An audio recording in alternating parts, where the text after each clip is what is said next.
waters, rich in treasure, wide in fame. You bow unto your God of gold. Your pride of might shall be your shame. For only God can lead his people back unto the earth again.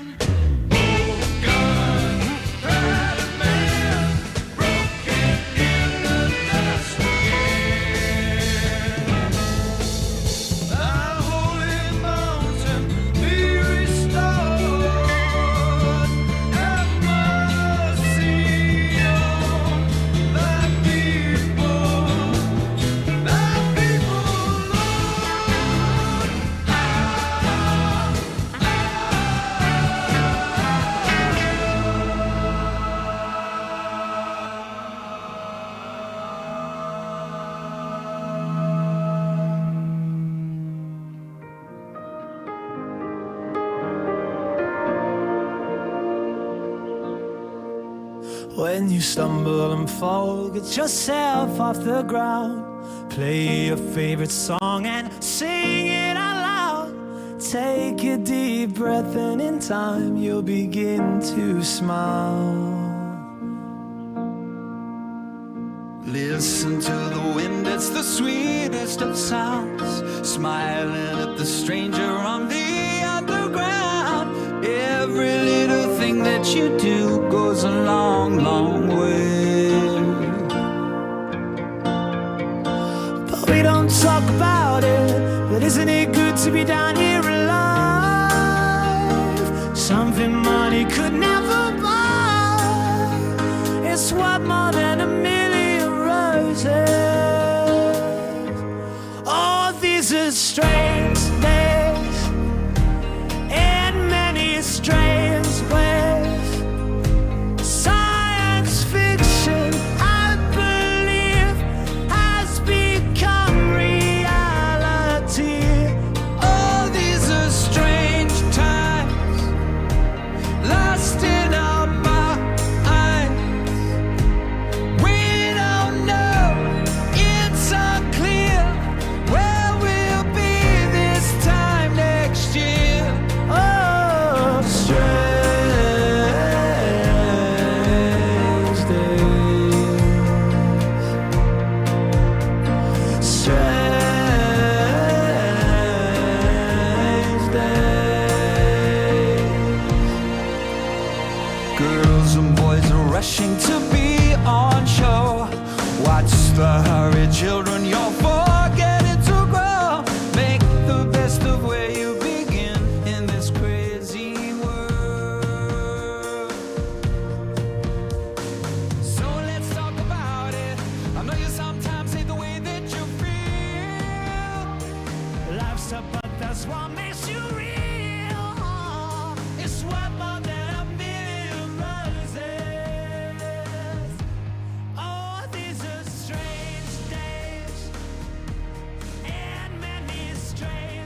All right, looks like we're about ready to get started here.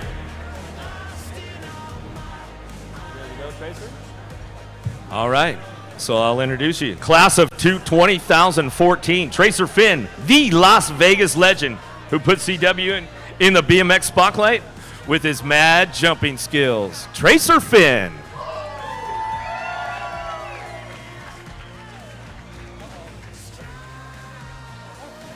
Class of 1991, Tommy Brackens.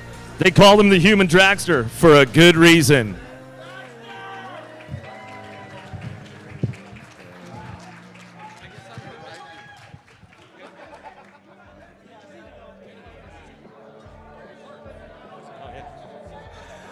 Class of 2018, Tim Fuzzy Hall, without a doubt the raddest rider to come out of Utah.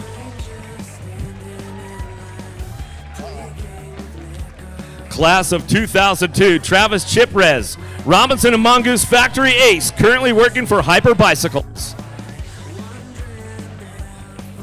Class of 2017, Steve Rink, the founder of Powerlight Bikes and represented tonight by his son Mark Rink. Class of 1997, Merle Menenga, founder of Chandler BMX and the American Bicycle Association. Class of 1995, Gene Roden, Mr. Smoke, the man who started BMX in Amarillo, Texas, the first vice president of ABA BMX.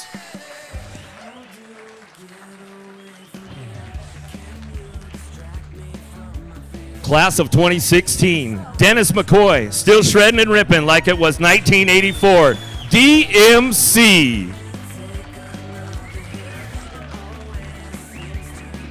Class of 2007, Greg Grubbs, the bespectacled pro racer who single-handedly put Nebraska BMX on the map.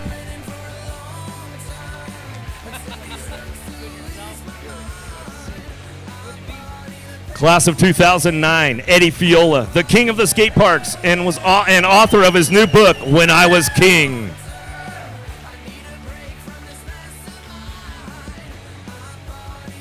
Class of 2019, Everett Rosecrans, known as the Vans Man. He ensured every riders in the 80s and 90s had the best shoes.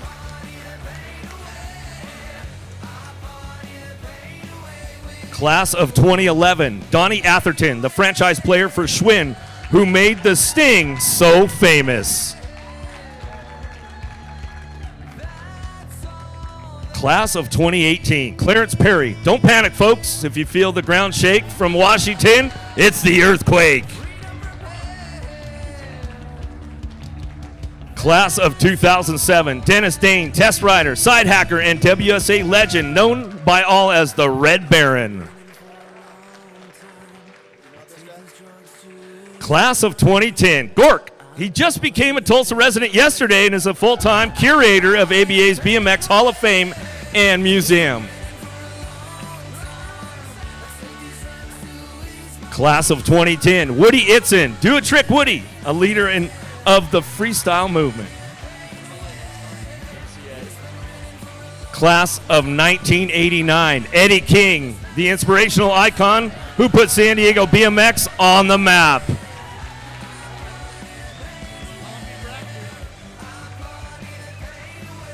Class of 2017, Doug Davis, another San Diego Ripper and ABA National #1 amateur from 1983. Class of 2019, Jason Jensen, Torker's legendary Mighty Munchkin, better known as Juicy Jaws.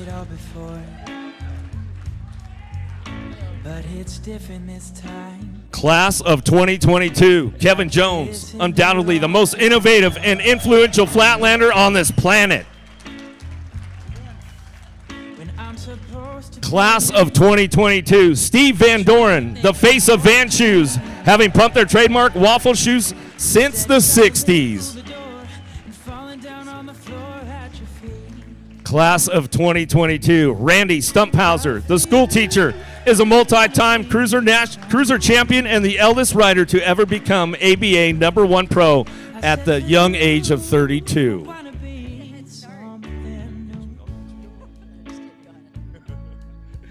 Class of 2022, Tara Llanes, a true BMX warrior. Nothing can or ever will stop her.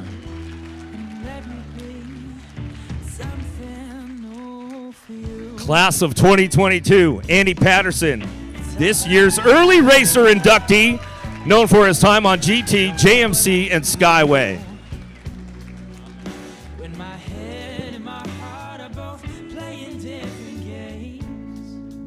Class of 2022, TJ Lavin, one of America's favorite dirt jumpers and longtime host of the Challenge and the Challenge USA.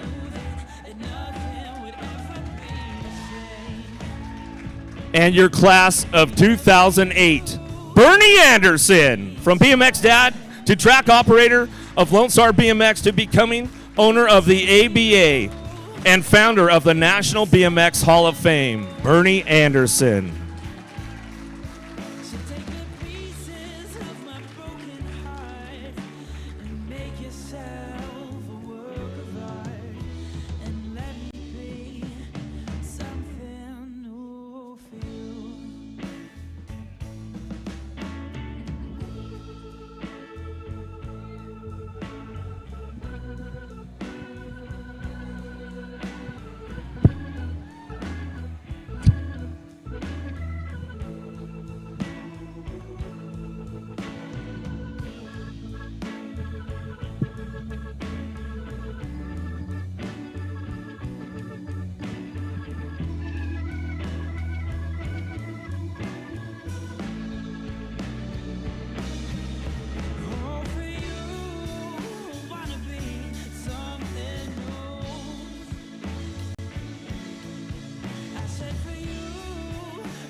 All right, looks like we're about ready to get this thing started here.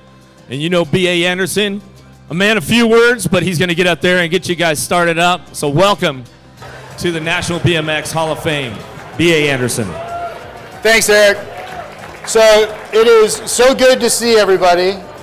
Again, being 2 years out, it's been since 2019 we were able to do this. So I would like to just welcome everybody to the 2022 National BMX Hall of Fame and thank everybody for coming. I would also like to be the first to congratulate our 2022 Hall of Fame inductees. Congratulations, guys. It is an honor for me to be here welcoming you guys into the Hall of Fame. So, we have a room full of special guests, obviously, at the Hall of Fame. The entire stage full. But there's three people that I would like to give a special thank you to, special guests here. Obviously the owner of the American Bicycle Association, the founder of the National BMX Hall of Fame, recently turning 90 years old, my father, Bernie Anderson.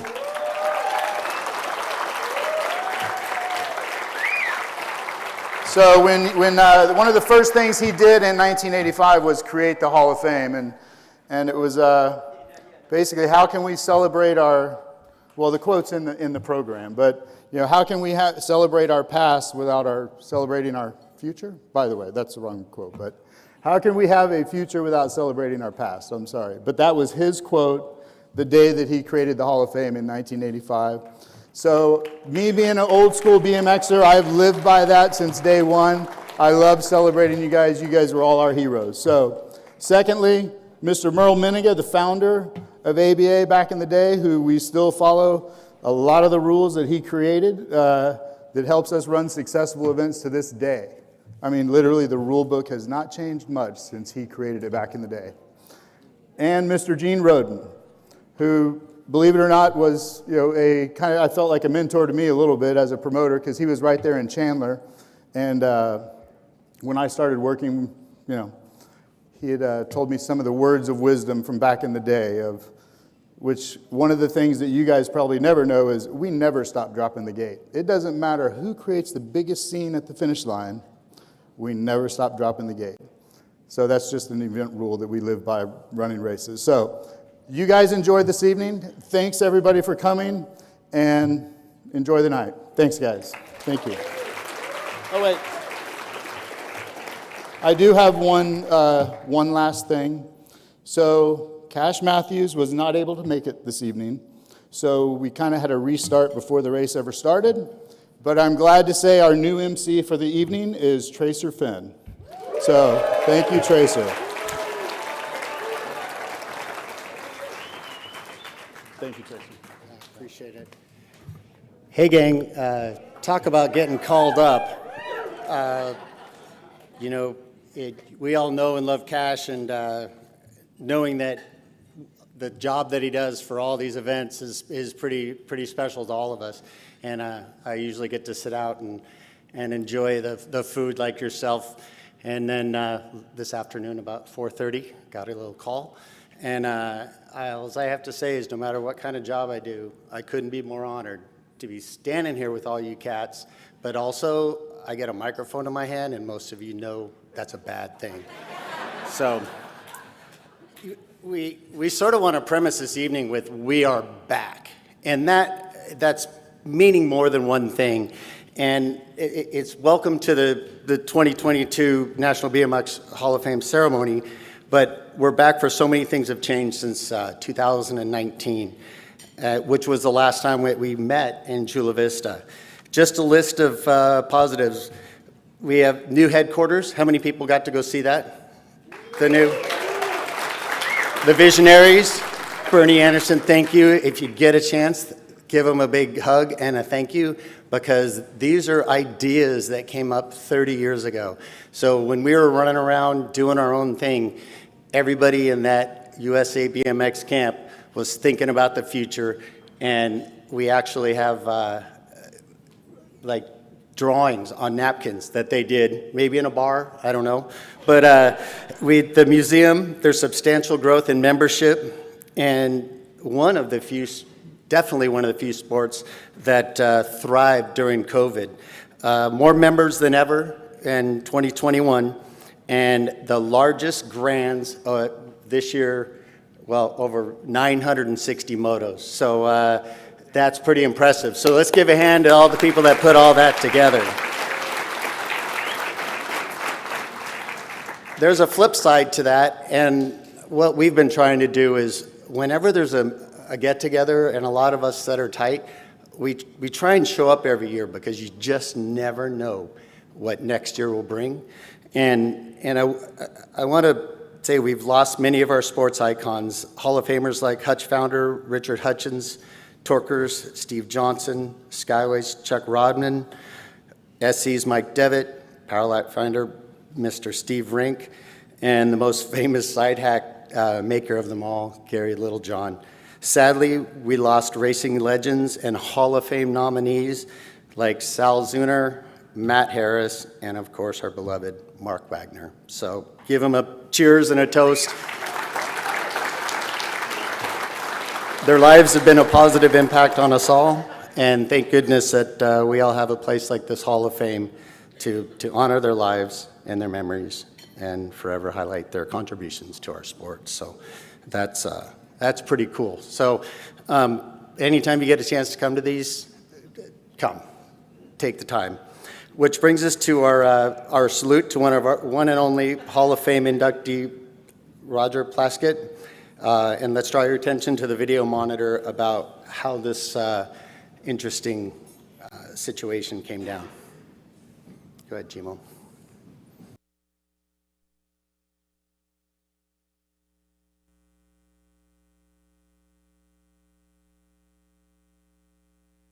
Main event number 212 goes into the history books. This is the last main event of the day. 14 and 15-year-old, and the last main event for the organization. Brandon. At the 2020 Grants, amidst the crazy pandemic, USA BMX honored our one and only Hall of Fame inductee of that time, beloved track operator and well-known NBL announcer, Roger Plaskett. As the longtime TO of Foothills BMX in Connecticut, and one half of the voice of the NBL National Circuit alongside his trusty sidekick, Linda Dorsey, Roger impacted the lives of many racers and their families during his time on this planet. As his health was declining amidst a grueling battle with cancer, his fans and friends, along with the staff of USA BMX, surprised Roger with an unexpected, unannounced induction into the BMX Hall of Fame via video during the Grants. Roger, as you know by now that we are inducting you into the National BMX Hall of Fame, and it could not be going to a better person. And I just want to thank you for everything you've done through your years of support for BMX racing, everything you've done for Foothills BMX, all the way back to Bristol BMX. And I'm so glad that we eventually got to work together hand in hand under USA BMX. But I know your dedication to the sport will never end, ever, and we appreciate everything. So thank you, Roger, and congratulations on your induction into the 2021 National BMX Hall of Fame. And all of this footage will be shown next year at the induction ceremony. Hey Roger, John David here over at USA BMX. Man, what an incredible honor to say congratulations for your induction into the USA BMX Hall of Fame. There are a few people in our sport that have had the incredible impact that you have, and there are tens and thousands of families, literally, that because of what you've done, your volunteerism, your announcing, your write-ups at the local level, that have just gotten the opportunity to love and be a part of BMX racing. Man, on behalf of the entire USA BMX family, thank you for so many years of contribution to this great sport. You're an amazing man, and I honestly feel that I'm so lucky to have had the chances that I've had to spend time with you, and certainly to listen to you and to laugh with you. Congratulations, Roger. Happy induction into the Hall of Fame. Hey, Roger. Right here at the USA BMX Grands. Spent many Grands with you as a kid racing, and then now working for the sanctions, still knowing everything that you do for our sport and all the dedication you've put into your track. We just want to thank you from the track department at USA BMX for all of your years in BMX. Thanks again, Roger. Dude, Roger, the Hall of Fame, bro. Does it get better than that? I'll tell you what, man, through the years, growing up listening to you and Linda, and just, you know, man, you're the soundtrack of our childhood. I mean, I've watched those videos so many times and heard your voice so many times, and we've grown and learned, and man, I tell you what, I can't tell you what you mean to me. I'm so excited for you to be in the Hall of Fame. I'm so excited for you to, man, you did it, bro. You lived the life worth remembering, and I am stoked for you. Thank you for sharing the tower with me, for letting me learn and grow and go from you. I mean, I've had a great run, and I owe it to you guys. I don't know what to say, man. I love you. Class 2021 Hall of Fame, I'm having a drink for you tonight. I'll see you soon, my buddy. And I just want to give a shout out to Roger. I wouldn't be where I am today without that guy. In 1988, he was taking me in his truck to Bristol, Connecticut with Greg and Dan, and man, I grew up with a dad, and that guy was kind of like a dad to me. But it was awesome watching him start his announcing career in Bristol, Connecticut, and him tape himself every night. And on the way home, we'd have to listen to that tape, and he'd hear all his mistakes. And that guy was training before I knew what training was. So to be an announcer that he became is awesome. Love you, Raj. Have your attention for 1 second while we have somebody down on the track. We have a long-time track operator who's at home watching today. He's very sick. Roger Plaskett at Foothills BMX in Connecticut. So if everybody could just give him a big shout out and some words of encouragement to get better. As everybody knows, Roger Plaskett announced 225 NBL national events in his career. So we just want to say thank you, Roger, for everything you've done, and we hope you're feeling better. Thanks for all you've done, Roger. Thank you. Holy cow. Thank you, Roger, and welcome to the National BMX Hall of Fame. Oh my God. Roger, you are class of 2021. Look at that. But they want to make sure that you get this, okay? Got it. Okay, so you have it. I know how it works. The timing of Roger's induction was crucial. 1 month later, on December 24th, 2020, Roger Plaskett left this earth. Today, we officially add his plaque to the wall of the BMX Hall of Fame and Museum here in Tulsa.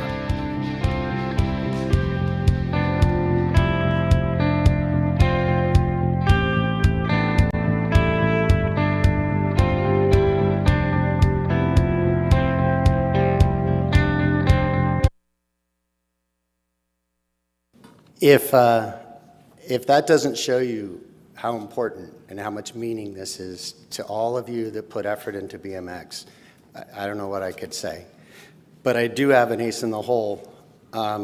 Many of you that did go to see the new headquarters, we're going to bring out our firecracker right now and let him tell you his title, what he's done in the past, and what he's going to chase in the future. And I'd like to bring up Mr. Shane Fernandez.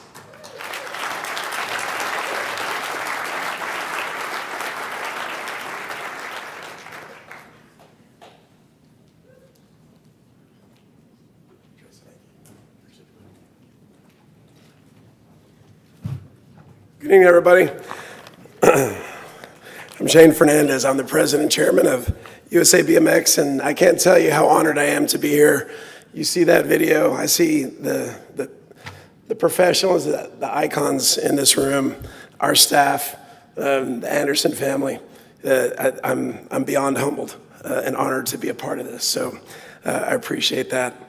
BMX has been a part of my life. I've been doing this since I was a child, not to the level that some of you have attained, but it's something that is in my DNA. Grew up in Southern California, and yeah, right? But I've been here for 20 years, so for those of you that were able to visit our headquarters yesterday, what I'm getting ready to tell you might ring true, because it's easy for me to say, hey, we're getting ready to do something, but you've been able to see what's possible now, right? So if you'll give me 5 minutes, I'm going to get ready to brag on our team, because the foundation you've laid, all the experience in this room is leading us somewhere. And our team is taking this, and it's in good hands. So this is pretty astonishing, but let me tell you where we're going. This year in racing, you've heard some of the numbers, but year to date, 30 total national events, including that's 86 days of nationals, State races are up again this year. Total rider counts are up. National event host right fees and sponsorships are up 14% over 2021. And we are full force grands are hoping to make an increase in moto counts for 2022, which would make it, again, the biggest race in BMX world history. Memberships continue to be well above 2019, and we use 2019 because that was pre-pandemic numbers, and we are still well above that. Our foundation, I don't know if you had a chance to see that video, kind of hard to see, but we completely restructured that with the new headquarters. Thanks to the generosity of Hyper Bicycles, grants from local Tulsa benefactors, we launched what we call the First Rise program, which is a 6-month program benefiting at-risk kids in underserved communities. Pretty amazing program. 20 kids, some of these kids have never ridden a bike. If you were to ask them, what does BMX mean? Some of them say, it means I can get groceries for my mom. Those kids are now riding the most sophisticated track on the planet. And they'll graduate on November 15th. The Today Show is flying in to cover this graduation. Carrie Sanders is doing the commencement speech. We have 500 business leaders coming in to show their appreciation for their kids, and they're bringing their kids as part of that. So we have 8 cities across the United States that want to replicate this.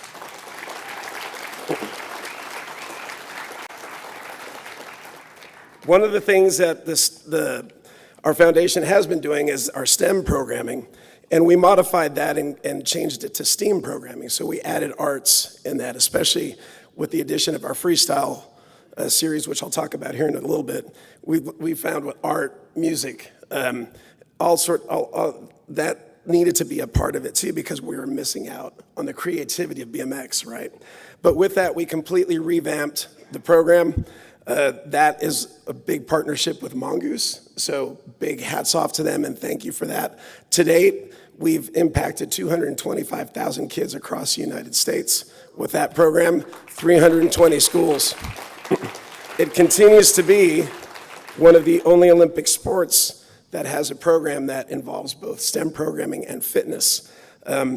So when you take a look at the new programming and then combine it with the Bob Warnicki scholarships that we continue to do, the Race for Life programs that we continue to do, the grant opportunities and the funding, just in the 6 months that headquarters has been open, our grant funding has increased over 1,000% over the history of the foundation in 6 months. So we're just getting started on that with the momentum. But what's possible? That's possible, and it's happening. Speaking of freestyle, we just finished our second full season focusing on elevating amateur level riders, but obviously we don't want to leave out our elite level riders, right? So big hats off to our Quickie Mart team here locally. They were actually some of the focus groups that when we were doing some brainstorming sessions on what this looked like, they were a huge part of that, so big thanks to them. But in 2 years, we've had 2,400 entries. 14 countries have been represented in our competitions, 17 live events, UCI judging and mentorship, 25 national amateur championships in various age groups have been awarded in both male and female categories, 200 individual state championship titles, 2 national BMX freestyle team awards have been awarded, both to the local Quickie Mart team, right, Tim? And 2 double Asian awards. So these are a new award we're giving out for riders that do both freestyle and racing. It's been interesting to watch how many of the racers and the freestylers are doing both. Social media growth on that this year, 1,045%. In regards to supporting the elite athletes, you saw in that video, we ran grands. BMXers don't quit. We ran grands. We did it safely during the pandemic. We also did that during freestyle. Before Tokyo, if it weren't for our freestyle series, the elite athletes would not have had a freestyle C1 event to prepare them for Tokyo. So our team flew to Woodward and we hosted that event. We also ran the USA Cycling National Freestyle Championship last year at Woodward for the elite athletes, and we've been providing the pro purses for them at the C1 event. So kudos to the team.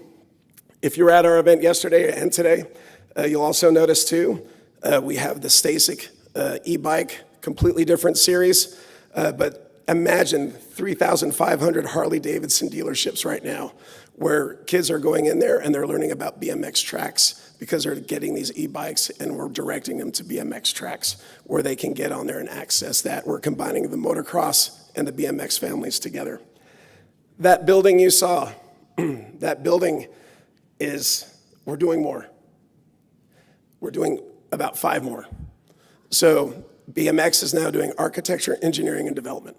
So when that building opened since spring break, we've had 30,000 visitors go through that property. They're not all racers. These are business leaders. We have businesses hosting their board meetings. We have team building experiences there. But we have officially opened up a wing called ABA Ethos. So we are now on the National Parks and Board, the board for National Parks and Rec. So we're educating parks about the power of BMX. And guess what? They want to hear about freestyle. They want to hear about racing. They want to hear about pump. They want to hear about foundations that can impact schools, education, and hit underserved communities and at-risk kids. And now we can bring all of that together. And now our programs with the camps, every kid walks away with a membership. So that's how we're going to grow BMX, and it's happening right now. So I just want to say thank you, honored, congratulations, and let's keep going. Thank you.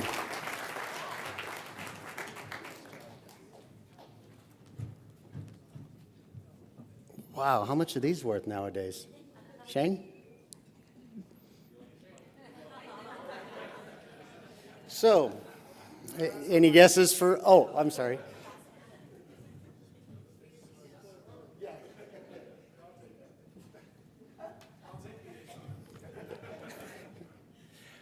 Well, we weren't kidding when we wanted to bring you information on the future of BMX and future of the headquarters here and everything that's happening in Tulsa that started years ago. And now I get to sort of look into the fun stuff where it's sort of show and tell. I'm going to name a few teams, and you're going to have to guess who this person might be. If somebody saw some of the antiques, I guess you'd call them, in the Hall of Fame, anybody see Attic Sprockets in there? I know for some of the old school little scary product that came out years ago. And this next gentleman was a factory rider for Attic Sprockets. And you'll understand why I'm telling you this later. Also, he's synonymous for riding tough wheels, which again, at the time, unless you're Richie Anderson, is a little bit of drag. Layback seat posts. This gentleman rode for Skyway. He rode for GT, and his nickname is Bigfoot. And we get to bring up our 2022 nominee and induction for Mr. Andy Patterson. He's a fierce competitor, and I know at least 6 of us in this room that have bounced off him. was deemed a threat to whomever lined up next to him in the gate. Then he'd hole shot him, all doing a one-footed start. Nicknamed Bigfoot due to the size 13 Vans on his feet, Patterson was constantly a title contender, whether on a cruiser or 20-incher, and took his first A-Pro win at the Jag World Championships. Not only could he beat you on the racetrack, but he'd probably outdo you on one of those early sketchy wooden quarter pipes, whipping out a plethora of aerial antics. Later on, in the mid-'80s, when his sponsor Skyway sent him to Europe, Patterson was one of the first Americans to race the European Series, and he became European champion in 1982.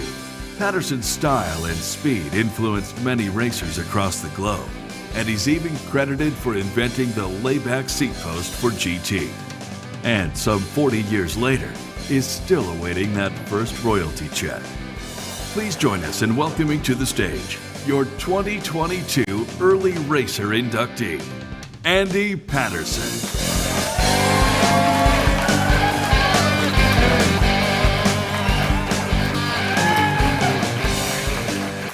Thank you, everyone. You're having a good time tonight? All right. Bear with me because I haven't been in front of this many people in a long time. So, and I've had one hell of a trip trying to get here. So, yeah, I'd like to start this off with because my daughters, I want to introduce them to my BMX family. So, I have my daughter here, Lissa. This is my daughter Chanel, and I have my sister Laura and her girlfriend Anna. And I've got my neighbor and good friend Richard that's here with me also with that. I had this all like worked out what I was going to say, and I had a piece of paper. I just ripped it up before I got up here because I'm just this is it's really crazy seeing all the faces.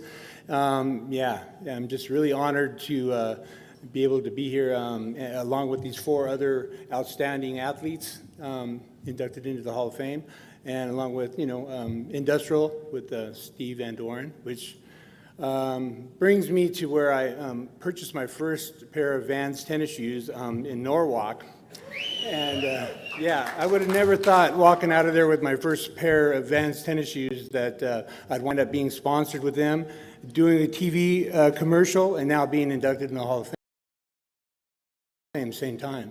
So, this is just a great honor. Thank you, Mr. Steve Van Doren, and thank you very much, Mr. Everett Rosecrans.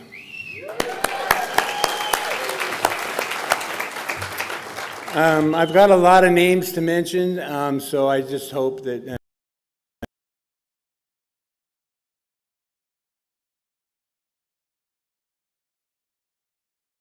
I can remember them because, there really is a lot, and I don't have enough time to even mention all that, but I'm going to do my best, so whoever I forget, I hope they don't get buttered about it. So, I'm working on, very little sleep time because we had, like I said, a really hard time getting here, but I'm here, and that's what matters. And, it's just, wonderful thing. So, anyways, I guess I'll tell you just a little bit about myself because I know we're limited on time. So, I was a kid that was born bow-legged and pigeon-toed. So, I had a steel bar between my legs. I didn't get around very well, pretty much accident prone. Couldn't do anything really athletic, but for some reason, when I got on either a dirt bike or a bicycle, amazing things happened. So I was able to find my God-given talent there at an early age and just went with it. So starting out in the BMXL League, I was just riding down the street one day, didn't know how to get involved in BMX, I just knew I wanted to, and it was Little Lake Park in Norwalk. And like I said, it was BMXL League, a lot of famous racers came out of that league before the ABA had purchased them. But that's where it all started out. And they didn't have national events, but they did have like double points races and, holiday races and stuff like that. But if it wasn't for, I'd have to say John Cruz from Redline, because I was really, I was amazed by these tough wheels that I was seeing the pros riding, and I didn't know much about him, so I went up to where he was at. It was at the La Mirada California Gold Cup race, and he took the time to speak with me. At the time, I was really a nobody. I had won, maybe a Cook Brothers Classic or whatever, but just an up-and-coming person. He took the time to talk with me about it. He had an extra pair of tough wheels. He let me use them. And make a long story short, I won that California Gold Cup, got on the cover of a magazine, and from then on, my career just started out. Next thing you know, I'm all over the world.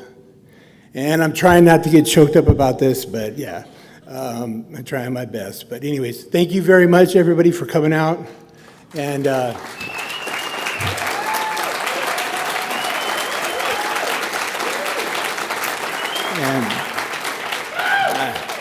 I still need to mention a few names. Merle Menega, like I said, I'm just, seeing everybody is just amazing. I know we lost a lot of people during COVID and, just because of whatever else, but a lot of people have passed away in the BMX family. And just to see everybody out here is just amazing.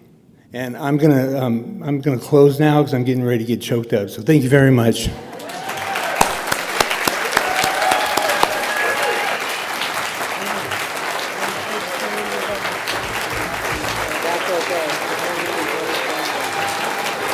Ah, look at that. Deserving. He was rad, rode half pipes, was fast, and he survived the attic sprocket era. So that's pretty cool.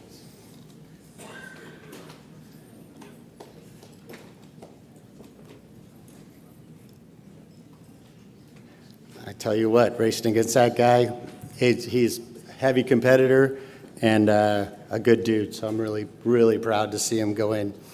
So this is a little moment to for everybody to air out their arms here. How many people have either gotten a free pair of Vans or bought a pair of Vans? All right. I tell you what, with the Vans organization and how the stories of Mr. Everett Rosecrans going into the Hall of Fame and explaining how he got interested in BMX, straight from skateboarding, being a team manager, and to Jerry and the whole Van Doren family. It's pretty cool that, I don't know about you, but I saved my best pair of Vans to wear last night, and I hope some of you did the same. So our next inductee had a hand in making those Vans himself. And yesterday, he sat with a group of us and gave maybe half-hour story on, thanks you guys, about smellies. You'll have to ask him about what that meant and keeping the business going and all the wonderful things and people that they've sponsored over the years. So we are going to hit the video for our industry inductee. Brothers Paul and Jim Van Doren opened the Van Doren Rubber Company on March 16, 1966, uniquely manufacturing shoes at their store and selling them direct to the public. Since child labor laws hadn't yet been invented, Paul's son, 11-year-old Steve, worked in the back room for his father and uncle, helping make some of those 12 shoes that were sold on that first day. And the orders quickly piled up. The waffle sole on Van shoes quickly became popular for SoCal BMXers as much as it did for skaters, making it the go-to shoe in extreme sports, before the term extreme sports was even coined. The familiar tan sole of Vans still grip platform pedals today as well as they did in the early 80s, and it makes handy ODI grips as well. Steve Van Doren has retained his family's legacy, working just about every job there is at America's most famous shoe company, all the way up to his current position as Vans Vice President of Events and Promotions. As the face of the Van Doren family, Steve is a familiar figure with his trademark Hawaiian shirt and contagious excitement for Van shoes. So, stand up and stomp the soles of your Vans as Steve Van Doren becomes the newest industry inductee into the BMX Hall of Fame.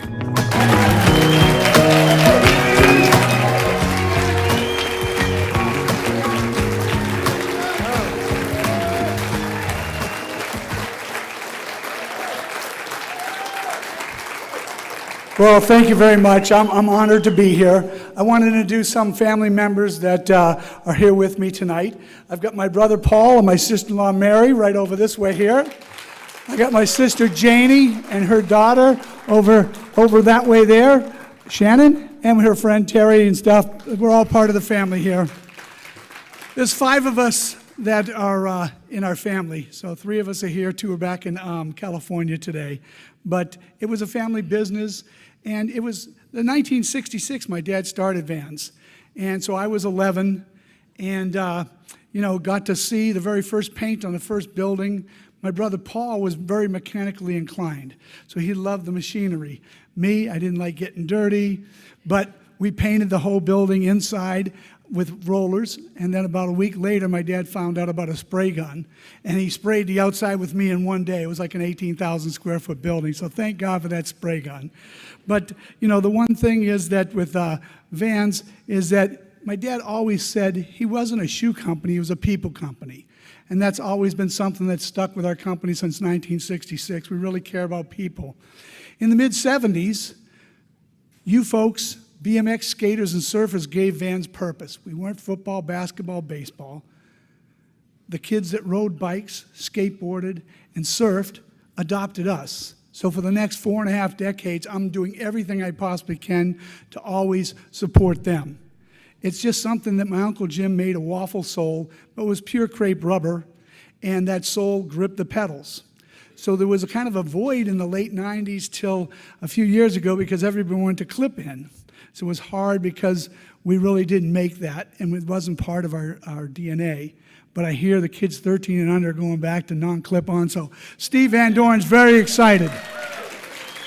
And we'll get back looking at those. The best way to do it is you give some shoes away when they go and get those big, tall trophies there, and you start them off by getting the grip on the pedal there and stuff. I want to thank the USA BMX. I have never been so proud as yesterday getting here. We had our motorhome. I asked, hey, is it okay if we pull up? And I mean, the place, the museum, the course that I went out and saw the electric bikes on today, amazing. What heck, when it doesn't matter if it hails or rains, everybody can keep riding and stuff. That's an amazing place. I've been on the board of directors for skateboarding for about 18 years. We are so far behind you. You should be so proud of what BMX USA has done to have a Hall of Fame with all the great athletes that are here tonight and getting inducted tonight, because it makes me proud that my name's going to be up there, and I don't know why, with all these great riders that I went and took pictures of all the different riders that we were always sponsoring and stuff. But I want to thank 1977, Everett Rosecrans was hired as our first BMX team manager. And in 2019, I was able to go down to San Diego and see him inducted. And that was a great place, and it was a great night, and it was like a reunion. And tonight, with having 2 nights, last night and tonight, it was even a better reunion because people got to talk to each other more and more. We're not quite as gabby tonight because we got it out of our system last night a little bit. I think that was a good idea. But Everett was the first team manager. We gave him a van and sent him out there, both for BMX and for skateboarding. He had 2 young boys, and he decided to race himself. And he raced all the years along all those different places that he went. I just finished doing 24 years of the Vans Warped Tour, which is a music festival that traveled to 45 cities in the U.S. each year. Saw 480,000 people each year.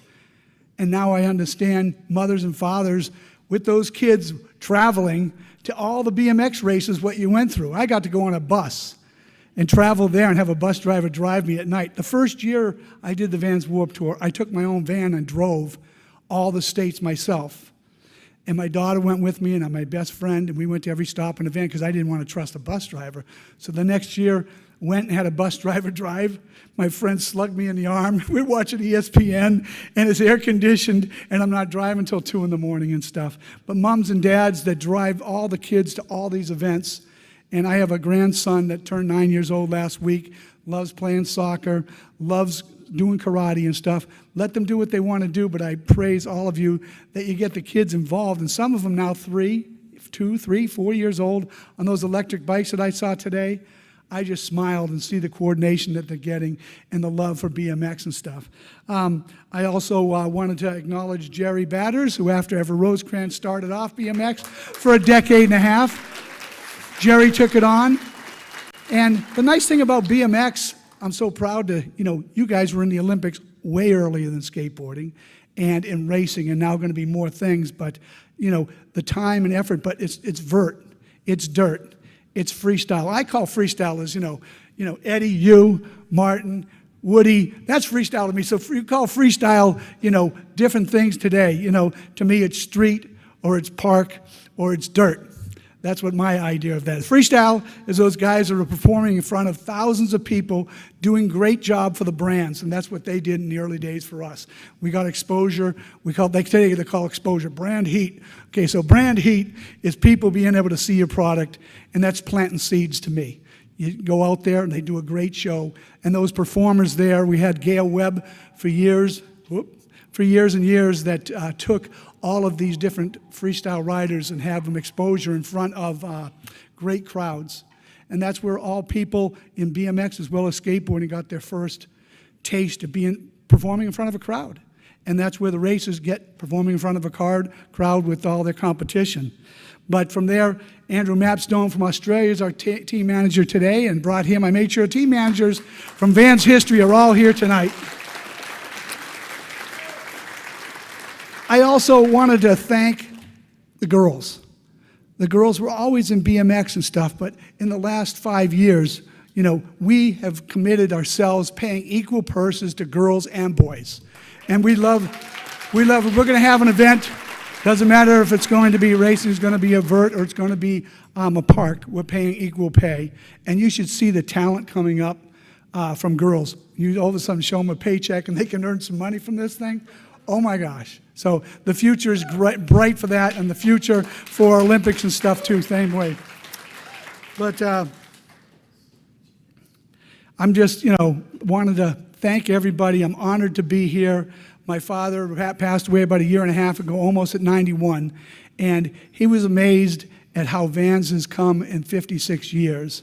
And he would be super proud to hear that we got nominated for this award. I've got a little video I put together. I thought I was going to show it before, and then I could just kind of talk a little bit, but we did it afterwards. So this is just some old footage and stuff that just tells you for about a minute and a half of my life. I've got the best life in the world, one job for 56 years. Can you believe that? And I get to hang out with teenagers, young people that keep me young, and I'm blessed. And I love what I do, and thank you very much for if you've had a pair of Vans shoes. If not, we got real comfortable shoes these days. You can try them out again. All right? We'll see you more out in the track, but thank you. Hi, this is Steve Van Doren from Vans. 1977, we hired Everett Rosecrans to be our first Vans team manager for BMX, skate, and surf. BMX was always a favorite of Everett's because of his son's racing, but himself also racing in the older divisions. Everett started off getting a team together that would race, as well as getting together freestyle teams that he had touring all over the country. Racing was the late 70s and 80s. Then the freestyle teams in the 70s and 80s were the big hit around, where we actually had shoes in black and gray for certain teams, blue and yellow for certain teams, red and yellow for other teams, solid color for other teams. So Vans products worked good for the BMX by having the waffle grip on the sole. Vans Triple Crown of skate, surf, BMX in the 90s. We also supported downhill BMX. But the skate Triple Crown, we would go to 3 locations over the year. Jerry Batters became the team manager and helped bring into dirt jumping, street, vert in the 90s and 2000s. Andrew Mapstone today is our team manager for the last 10 years, brought in park and street. Vans has always tried to support BMX somehow, some way. Great athletes like Stephen Murray, who was paralyzed in the next games, as well as Scotty Kramer, who was injured. Vans always supports them to this day. I'm so honored to be awarded this lifetime award, but it's really Vans, our teams, and our team managers that deserve this. Thank you very much.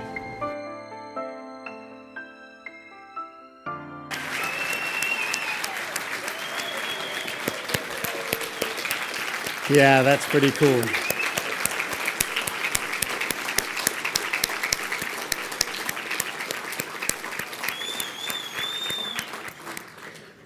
Well, that's pretty well deserved, isn't it? Oh boy. The BMX Hall of Fame is about excellence, influence, and achievement. Our next inductee sums up those 3 benchmarks exponentially. I dare any one of you to come up with the name of a rider who has innovated and influenced flatland freestyle riding more than any other in our sport. His induction has been a long time coming, and let's go to the video. From the small Harley-building Pennsylvanian town of York came the Plywood Hoods, a group of young, up-and-coming freestylers who would all make a name for themselves in BMX. Among the Hoods who would create the legendary VHS video series titled Dorkin in York was the innovative Kevin Jones. His video parts in Dorkin, his creativity, hard work ethic, and incredible trick list have drawn appropriate comparisons to Kev being the Rodney Mullen of BMX. Jones was a quiet, humble rider who practiced his butt off late into the night to perfect his groundbreaking flatland repertoire, creating unthinkable maneuvers that would blow the minds of all riders, and then linking them all together in a fluid motion. Jones is credited for bringing the BMX world the locomotive, the trolley, the stand-up infinity roll, the earth-shattering elephant glide, the dump truck, and the jaw-dropping hitchhiker. All tricks that no rider could have or would have ever imagined were possible. Kevin's flowing combinations, creative bike contortions, and mind-bending balance dawned the birth of modern-day flatland. His limited time on the AFA contest circuit and short stints of touring for Haro, Wilkerson Airlines, or Hoffman Bike further built up his Howard Hughes-esque reputation. For he'd much rather ride by himself and a few close friends in an underground parking garage or in his backyard than having to deal with the pressure of shows or contests. The legend of Kevin Jones will live on forever, especially after this long-awaited and much-anticipated moment when we all welcome the K to the stage to finally become a member of the BMX Hall of Fame.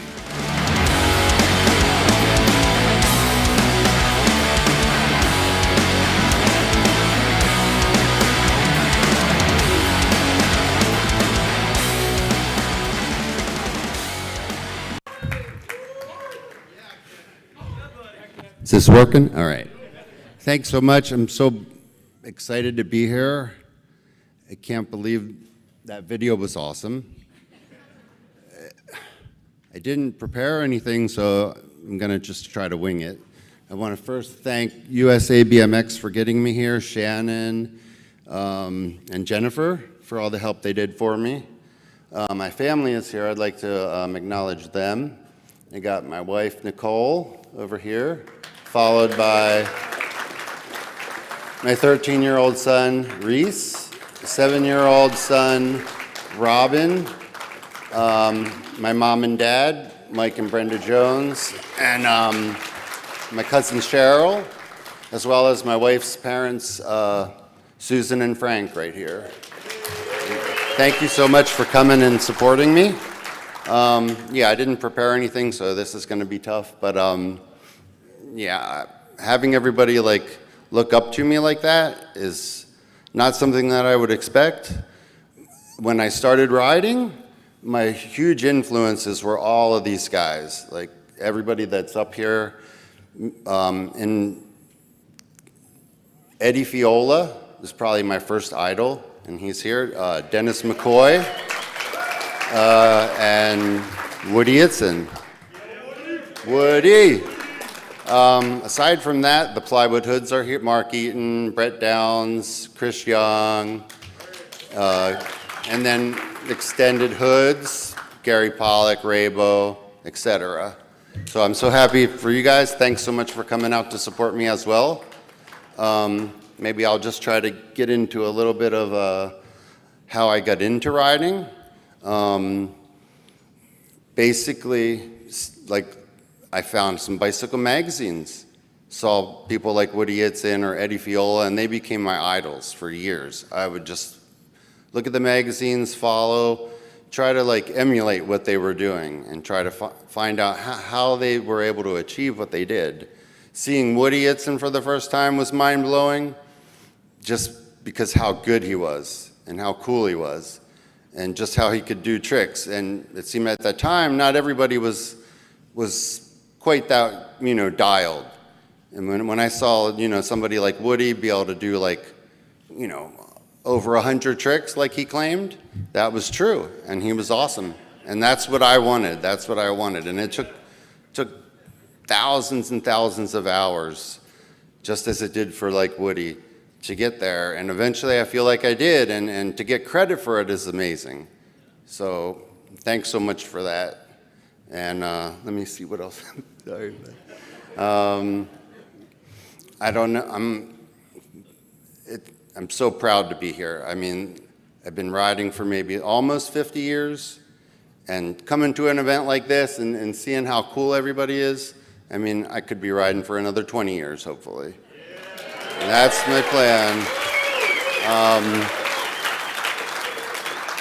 Thank you, USA BMX.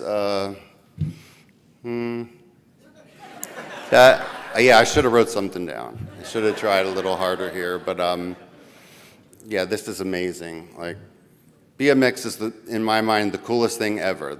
Like, when I first discovered BMX, it was like, wow, that's what I want to do. Prior to that, I didn't really attach myself to anything. So I say thank you to BMX, basically. Hey, Bunny. Shut up. Let's see. What else can I say here? What? Thank my sponsors. My earliest sponsors were Skyway, Peregrine, Hoffman Bikes. Let's see. What?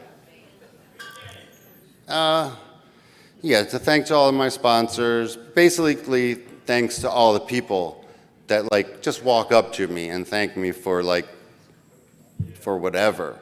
That blows my mind, you know what I mean? And I don't know them and they don't know me, and then instantly we're like friends. And that is like the coolest thing ever. And all the people here, you know, that gives me so much motivation. Like, BMXers are the coolest people ever. I mean, so to get acknowledgement from those people is mind-blowing in my mind. And I just want to thank all the people, and thank you for being here. And that's about all I got. Sorry, bud.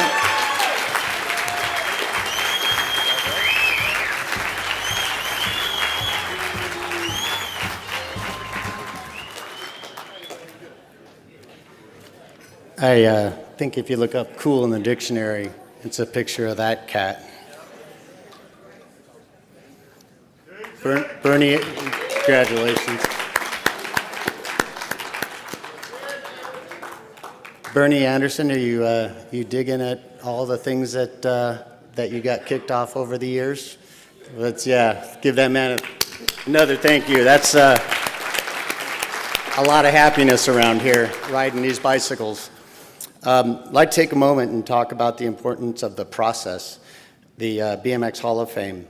From all the previous inductees to tonight's honored guests, the class of 2022, there's a process on how writers and industry folks get nominated before getting voted in.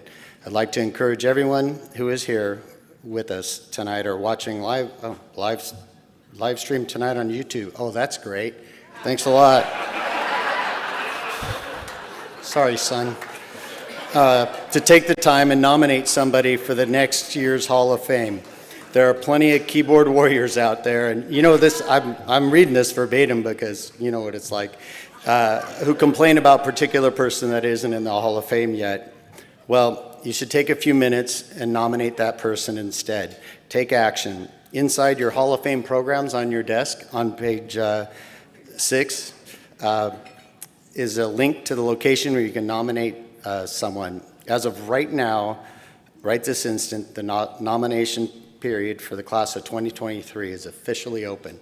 All you have to do is follow the link, and anybody can vote on anybody you'd like to put in the Hall of Fame. So that's a pretty cool addition. Now on with the show. I don't know about you, but when I was 32 years old, I certainly wasn't pedaling on a bike fast. Our next inductee was not only going to college to get his teaching degree, but simultaneously training with Greg Hill and racing a complete National Pro Series and won. Talk about the master of multitaskers. Let's roll on the video. As the oldest pro to ever win an ABA #1 pro title at age 32, Fresno's Randy Stumpfhauser will long be remembered for his amazing feats in BMX racing.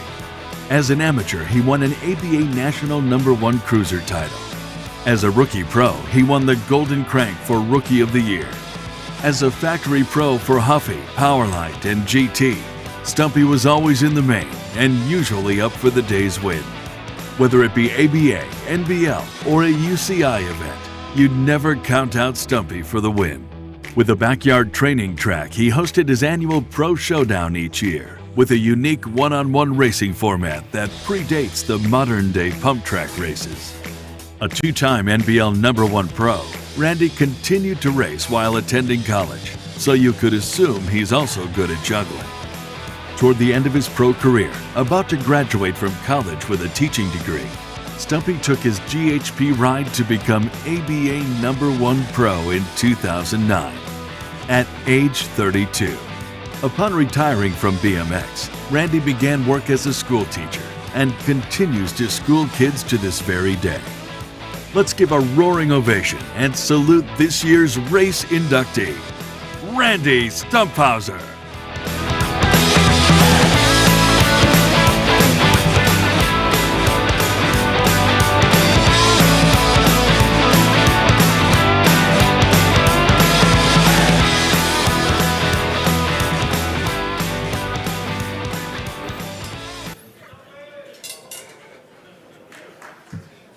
I don't know how I'm going to get through this. We'll try. I want to thank USA BMX for this event, all the events over the years that made this possible. Making a living riding my bike. Pretty awesome. It's just, congratulations to all the inductees. I mean, that's great.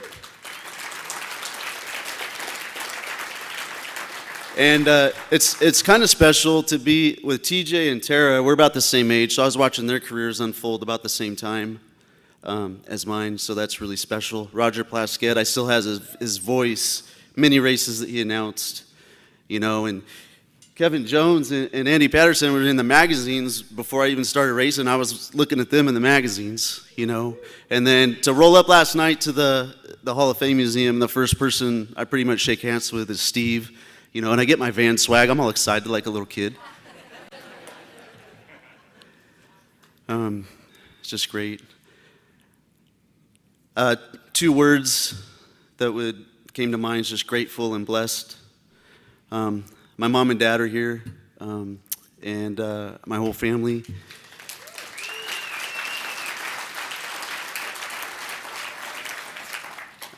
My mom and dad,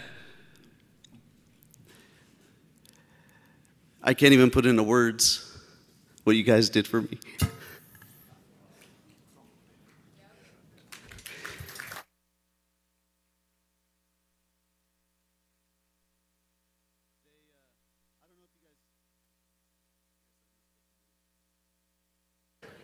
There we go. They adopted me. I don't know if any of you know this. They adopted me as a baby, and adoption is special. My 2 oldest kids here are adopted. Adoption is special because it means you were chosen, okay? And I was on, I was the next baby that came up. My parents weren't on they weren't the next ones on the list. There was another couple on the list, but they wanted a girl. So they didn't choose me, but my parents chose me. And that's the amazingness of God's providence, because I ended up in their house. And they gave me a shovel and a piece of dirt to work with, and that's all I needed.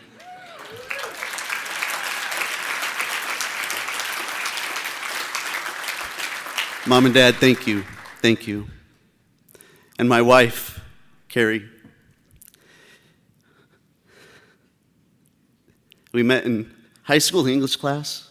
God had her picked out for me before then. I know it because she's the perfect woman. Through the highs and lows, stuck by my side, always encouraging me. Staying at home with crying babies while I'm chasing my dreams, traveling the world. Ended up in hospitals across overseas, breaking my limbs and breaking my face. And she never complained one bit. And, what Brian Fell told me last night, he's like, oh, I haven't seen you since Madrid. Well, that's when I broke my face in 2008, trying to make the Olympic team. Ended up in a hospital. And I was in a hospital a few months before that in France. And Mike King and Kevin Sutmuller had to break me out of the hospital. They had to come and take my IV out because the nurse wouldn't let me go. And we had a flight the next morning. So I really appreciate them helping me out with that.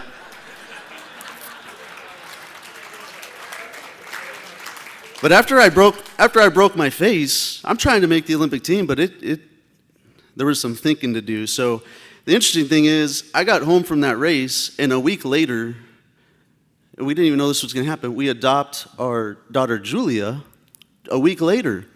And at the same time, we don't know this, my wife is pregnant.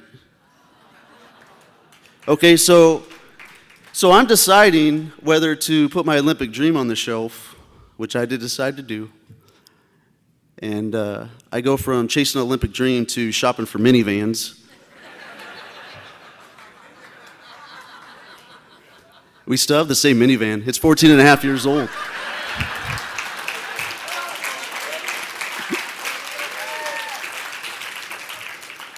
No regrets because my family is super important. And I want to thank my kids because William, my oldest, when he was about 2 or 3, he may not remember this, but he used to block the door when I was going to leave to go catch my flight. He didn't want me to go. So it made it really hard to leave. But, I pray to God almost every day to be a better father, and I have my failures, but my kids are very gracious to me. And so I want to thank them for that. I'm glad that they all get to be here this evening.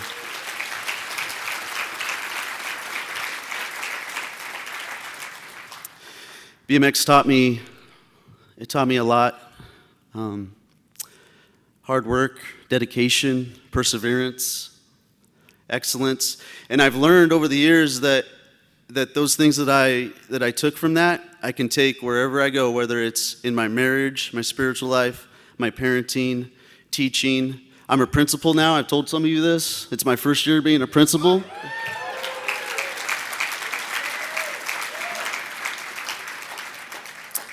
And I want to give a shout out to my school, King's Corner. It's a little private Christian school. I hope everyone behaved yesterday while I was gone. I love working there. That's another example of God's providence. I never would have sought a principal position, but that's just something that God worked out for me. But BMX taught me all those things that I could take no matter what I'm doing and strive for excellence. And I still mess up, I still make mistakes, but it's that striving, it's that persevering that, BMX was like a training ground for that. And I'm very thankful for that. Another thing I'm thankful for is looking over the span of my career, just the guys that I got to race. Starting from Gary Ellis all the way down to like Sam Willoughby and everyone in between. I got to race a lot of great legends, generations of pros, banging bars with Gary Ellis, and like Charles Townsend and Brian Foster. Yeah, I used to, if I could make it down south and ride Sheep Hills, I just couldn't wait for the Blue Falcon to show up, you know what I mean? And I'm a morning guy, so I'm there like at 9 or 10 in the morning, and Brian's not going to show up till 2 o'clock after lunch with a Snickers bar, But I loved riding with that guy. I loved his style. Just all the guys you get to, and Kyle Bennett, we lost a good one, Kyle Bennett. Do any of you guys know Kyle Bennett, starting in late 2001, he won the Grands, and he didn't lose a race till like April or May? I don't know, he won 19 races in a row, and if you've ever raced AA Pro, you would know how impossible that is. But not for Kyle Bennett. He won 19 races in a row, starting at the end of 2001. And so I still remember this. We were at West Palm Beach, and he just beat us all again. Okay, I was out to dinner with a big group of guys. I think Dwayne Taylor was there and Fox guys, and then I think Rick Moliterno was there. And he looked at me and said, "How are you letting him do that?" I said, "Do what?" He goes, "He beats you every weekend. What are you going to do to stop it?" I said, "I don't know. I'm trying." He just keeps winning. Kyle Bennett, one of the best bike riders. But the very next weekend, I think he crashed and hurt his ankle, and there was a door opening there. And then I won a few races and got to battle him for the title there in 2002, which he still won. But that lit a fire for me for 2003. And so I really wanted to win the title in 2003. So coming into the Grands in 2003, the points showed that I was enough points ahead that I just had to finish right behind him to get the title. But here's what a lot of people don't know, I don't think. The NBL took one of Kyle's wins away. At the beginning of the season at the Christmas Classic, I won day 1, he won day 2. Well, his membership was expired. And I don't know why the NBL let pros do this. They would let you sign up, they would let you race, they would pay you your money, but if your membership was expired, they wouldn't give you your points. So he was missing a victory. And I knew this. And so when I tabulated the points and added his victory in, we were actually tied. That's not what it showed officially, but I knew we were tied. So I knew going into the NBL Grands, I do not want to finish right behind him, and Bob Tedesco tried to award me this title because I know it's not going to be legit. In my mind, it wouldn't be legit. And so I knew this going into the Grands. And so we line up in the gate for the main event, and Roger Plaskett is the one announcing, and it's starting to rain. So they drop the gate while he's announcing the names, and I hole shot. But in the second turn, I can see Kyle's wheel. I'm like, I cannot let him pass me because I have to beat him. Otherwise, this title's not going to be legit. So I take a pedal into the second turn, and I slid out a little bit, and he runs into me, and he crashes. And then I was able to go on and win the title. But Kyle was a class act. I think he even cracked a rib on that crash. And 10 minutes later, he walked over to the pits and handed me his signed number plate. That's what a class act he was. And that's what's great about this sport is you're racing and banging elbows with these guys every weekend, and there's such a healthy respect, and I love that. I love getting in the gate, the heart pumping, and you're trying to beat these guys, but there's a healthy respect, and I appreciate that. 2009 was a surreal year. I tried to quit in March. Greg Hill wouldn't let me quit. I thought I was washed up. I did. And he says, you got to meet me at Mimi's in Bakersfield, because I called him. I said, I'm ready to quit. It's a win-win. Don't send me any more checks. I'm done. He says, meet me in Bakersfield at Mimi's. And he draws up a plan on a napkin. Has me doing jump squats in the parking lot, looking like an idiot.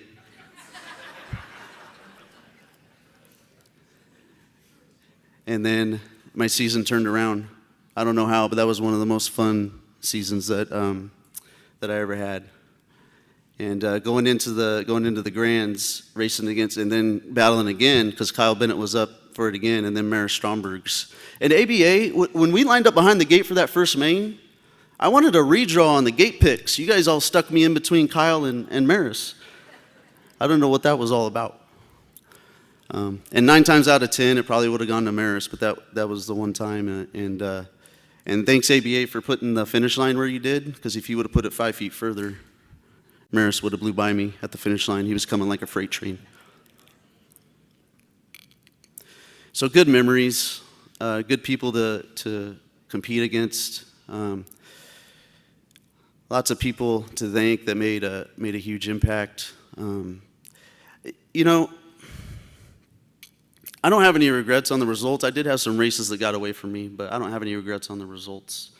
But here's how I'll end just tonight. If I could do one thing different, I would take more time for people. That's what I would do. I would get to know people more and take more time for them. Because that's what it's all about, people. And I thank you all for listening, and thank everyone for being here. This is great. Thank you.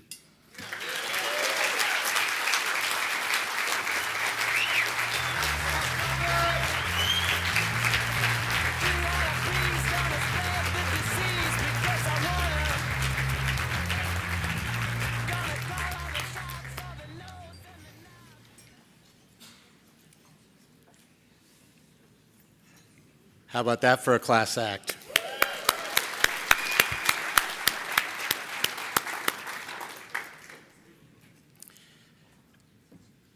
One of the key words tonight that everybody should go home with is inspiration. Every one of tonight's inductees has inspired and influenced hundreds, maybe thousands of BMXers and their families.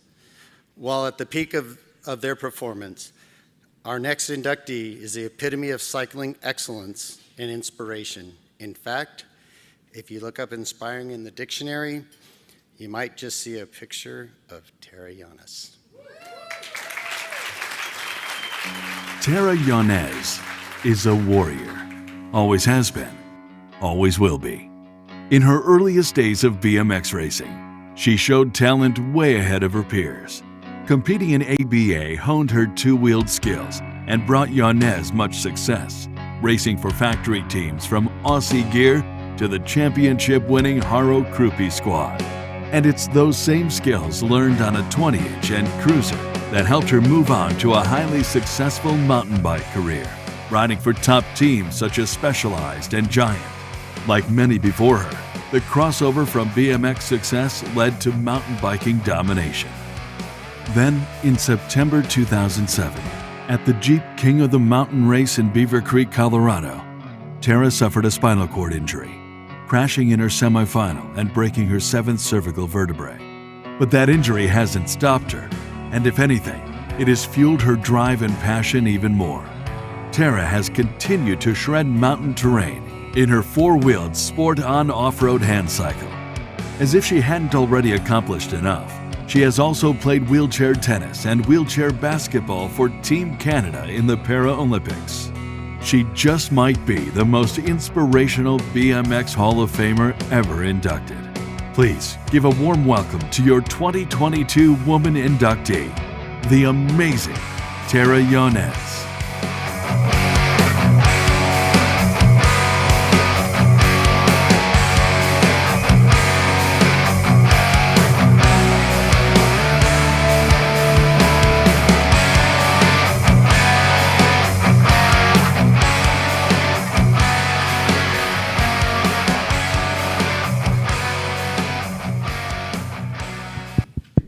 Thing on. I don't know where to stand, in the back, in the side. I don't know. I'll park it right here. Park it here. I don't know how you beat the rest of these speeches. I mean, honestly, like I'm just in tears over there, just bawling my eyes out. I don't know about you guys, but I'm a disaster. Man, this is a trip, honestly. When I came in here tonight, I ran into Tommy Brackens. Where are you? I'm gonna cry already. This is bad. This is a bad start.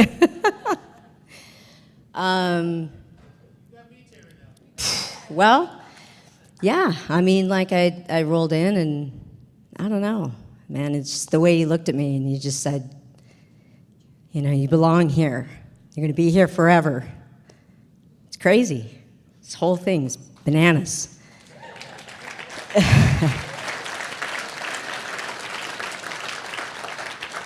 Yeah, and then Fuzzy's like, oh, do you know it's going to be streamed live? Thanks, man. Need another glass of wine for this. Anyway, so, yeah, leading up to tonight, I didn't know what I was going to say. I was going to wing it like Kevin. Just, you never know what you're going to say. But then I started writing some notes down earlier, and it turned into something. We'll see where it goes. It wasn't until last night, and all the nostalgic conversations that I was having. God, I'm just a disaster. That I was having, and I started thinking about some of what made BMX so damn good. It was the memories. Granted, I hit my head a lot. I mean, I think most of us did in this room, right? A few concussions in this room. But there's just so many ridiculous stories. Stories of seeing how many bikes How many bike boxes you could fit in Lincoln Continentals. How many people you could then fit in a Lincoln Continental. Who could get to Benihana's the fastest in a Lincoln Continental. And which team could make it through the weekend without destroying the Lincoln Continental. How did Lincoln not sponsor BMX? I'll never know. Growing up as an only child to a single mom,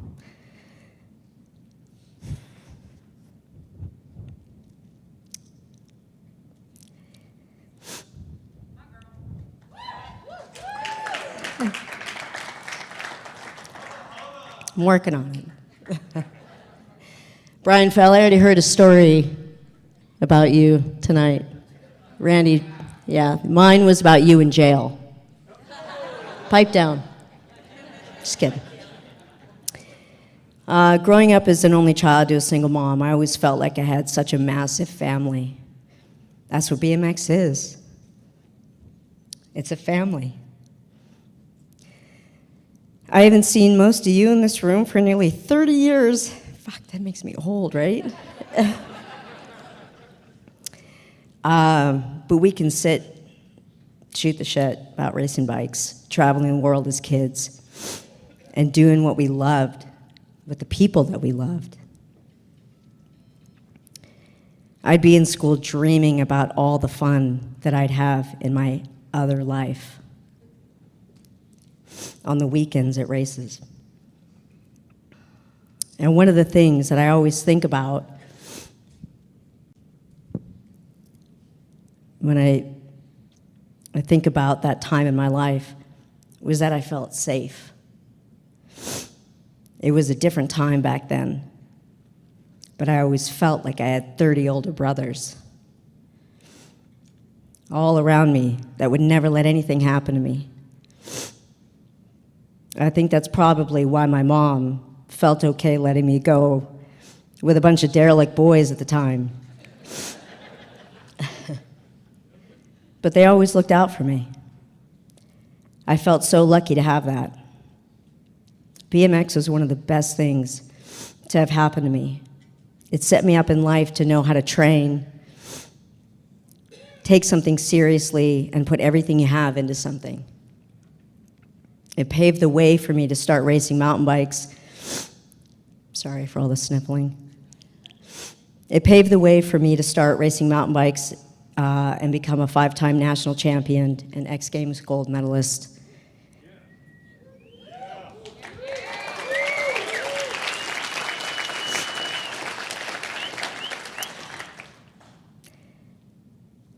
After I broke my back racing mountain bikes, it helped me fight and claw my way back and start racing hand cycles, start playing wheelchair tennis, and then eventually wheelchair basketball in Canada, which is where I live now.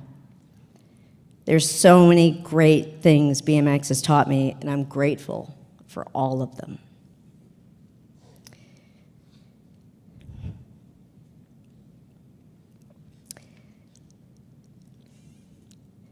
Throughout all of this, I had one constant: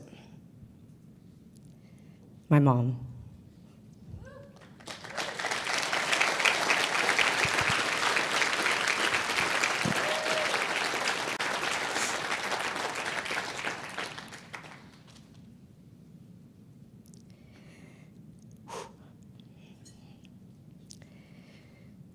The amount of love and support she has given me to be able to do the thing that I love most is something I'll never be able to give back.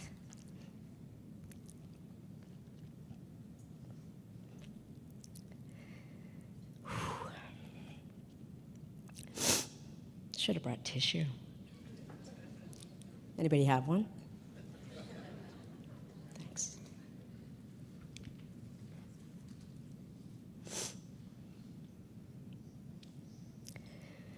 She worked so hard to get me to the races, learn how to be my mechanic, and shuttled me around everywhere. Mom, this is just as much yours as it is mine.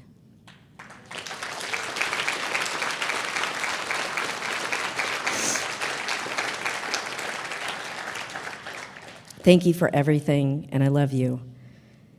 I'd also like to thank my girlfriend Ashley.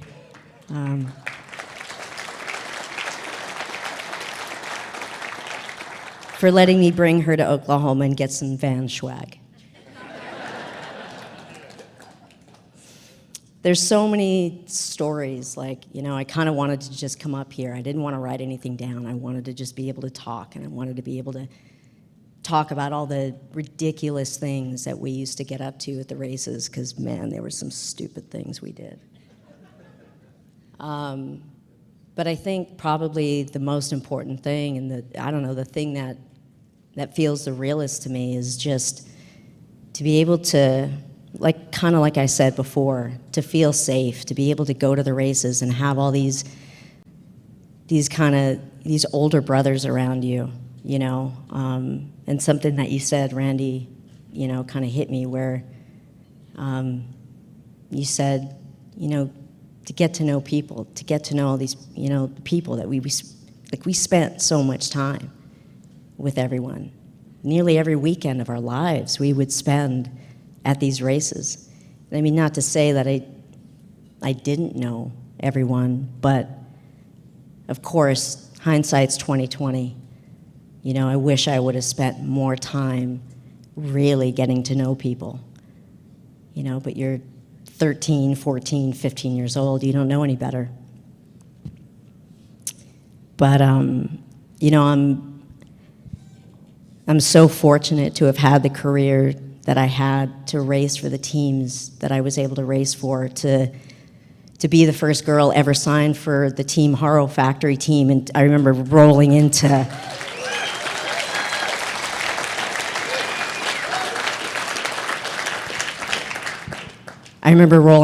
the office with Bob Haro, and I'm like, it's Bob Haro. You know, it's just wild, like, you know, and you'd flip through your, you know, BMX Plus magazine, like, every month, you know, you'd get your BMX magazine, and it was, like, cover to cover. Like, you knew, like, all you got, like, I wasn't a freestyler, but, man, I knew all your guys' names. You know, I'd look at all of your pictures, and I was just, like, soaking it up, all of it. You know, man, I appreciate every one of those moments. I appreciate going to the little podunk races to try to qualify for something, you know, and you get to know all the families next to you every time. And it was like camp. It was like going to camp every weekend, you know. I'm like, man, I get to do this? Someone's paying my way to do this? So, yeah, I mean, I raced for Haro. I was on the team with Billy Griggs and Kiyomi Waller, and then Larry Cambra, and then it was Haro Krupe after that. And then I was riding for Specialized and teammates with TJ, and, you know, teammates with Levesque, and, you know, just like superstars. And, you know, going through the museum yesterday, I didn't even really get a chance, to be honest, to really look at everything, because there was so much to look at, and there was so much to process and read, and, you know, I'm just kind of over in a corner just crying, and, you know, I'm like, I remember that time, and I know where that photo was taken, and whatever it was, you know. So, you know, I'm really grateful for the time that I had, and it ended up leading to mountain biking, and I was able to race mountain bikes for another, I don't know, 13 years or something. You know, and I remember, it's funny because USA BMX, which I would also like to thank greatly for tonight, there was a video posted just a few days ago, and it's so crazy because if you watch the video, I mean, as we all know, tracks back then were a lot different to the tracks that they have now. And I mean, we were on, you know, flat turns, and you have like, I'm watching the race, and I'm like, man, that's like the 18th turn. How long were these races back then? Flat pedals. So anyway, I'm watching this race, and it's just going on, and it's going on. And, you know, I tried to come back after I started racing mountain bikes. I tried to come back to BMX, and I tried to qualify for Beijing. And from the time that I had stepped away from BMX to the time that I came back, man, it had changed so much. I mean, they had like, I'd never been on a gate where I was like climbing scaffolding. That wasn't a thing. Like someone having to carry my bike to the top, you know, that wasn't a thing. So, you know, these girls were fast. These girls are really fast. See, I didn't end up qualifying. I don't know where I was, but, you know, to be able to have the opportunity to at least go back to Beijing and at least try and at least see where the sport had come. It's just, yeah, it still blows my mind. Like, man, those women are good. So, anyway, I do want to finish by just saying that I'm truly honored. I am truly, truly honored to be here. You know, I've questioned a couple times whether I should be here. You know, I'd looked at the list of nominees, and I was just like, man, there was some, like you said, the competition. I mean, I remember going to these races, and I mean, these girls were so good, and I was so intimidated by the girls I was racing against. You know, Michelle Carnes, Melanie Klein, Marie McGilvery, Cindy Davis, Mopwana Naki, Kim Bozart, Michelle Gibson. I mean, these guys are legends. So anyway, I'm truly honored to be here tonight. And to be in the class of 2022 with TJ and Randy and Steve and Kevin and Andy and Roger and amongst all the past inductees. So thank you very much.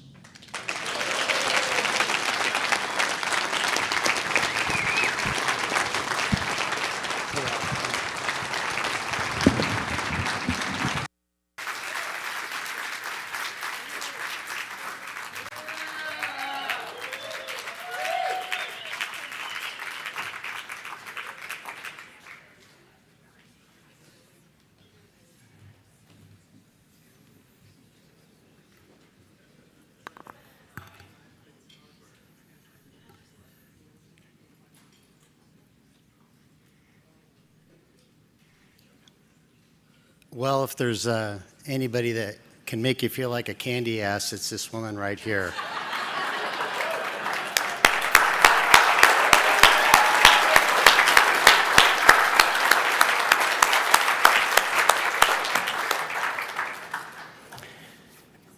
It's a huge honor to have our next guest here.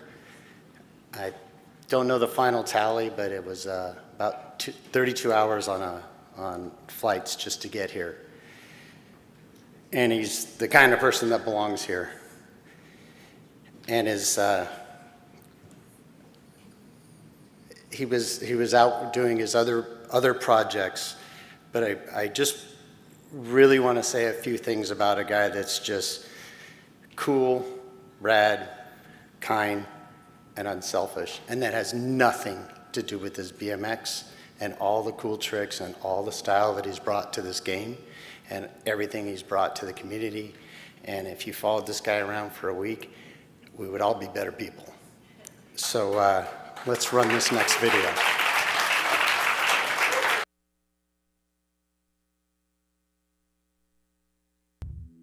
In the sandy deserts of Las Vegas, a young TJ Lavin was the fastest kid on a BMX bike in his neighborhood, and he loved catching air.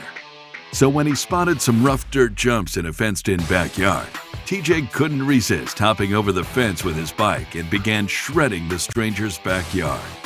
As it turned out, the homeowner soon came home, busted.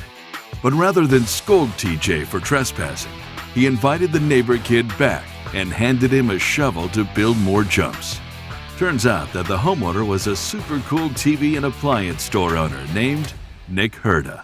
And soon, together, they'd formed the Herda Hotshots BMX team. With the support of Herda, TJ would get his first big shot at the 1995 ABA King of Dirt, which he'd go on to win. Overnight, his world changed. That first victory would kick off a streak of King of Dirt Cups, followed up with gold medals won at X Games, Dew Tour, DK Dirt Circuit, and CFB Cups. TJ's invention of a trampoline bike to master multiple tail whips not only caught on with fellow freestylers, but also with his throttle-twisting freestyle motocross friends. In all, TJ has 10 X Games medals to his name. But surprisingly, this is not what he's best known for around the world. Lavin got his foot in the door at MTV, which led to him hosting MTV's reality competition show, The Challenge, after he recommended they hire Corey Nastasio for the gig. Instead, the producers wanted TJ, and here, some 17 years later, he's still hosting The Challenge today. While the glitz and fame of being an MTV celebrity might swell most people's heads, TJ has never forgotten his roots that day in the desert when he jumped a fence that would change his life. Still as humble and stoked on the sport of BMX as he was back then, it's time to welcome TJ Lavin to the main stage as the newest freestyle inductee into the National BMX Hall of Fame.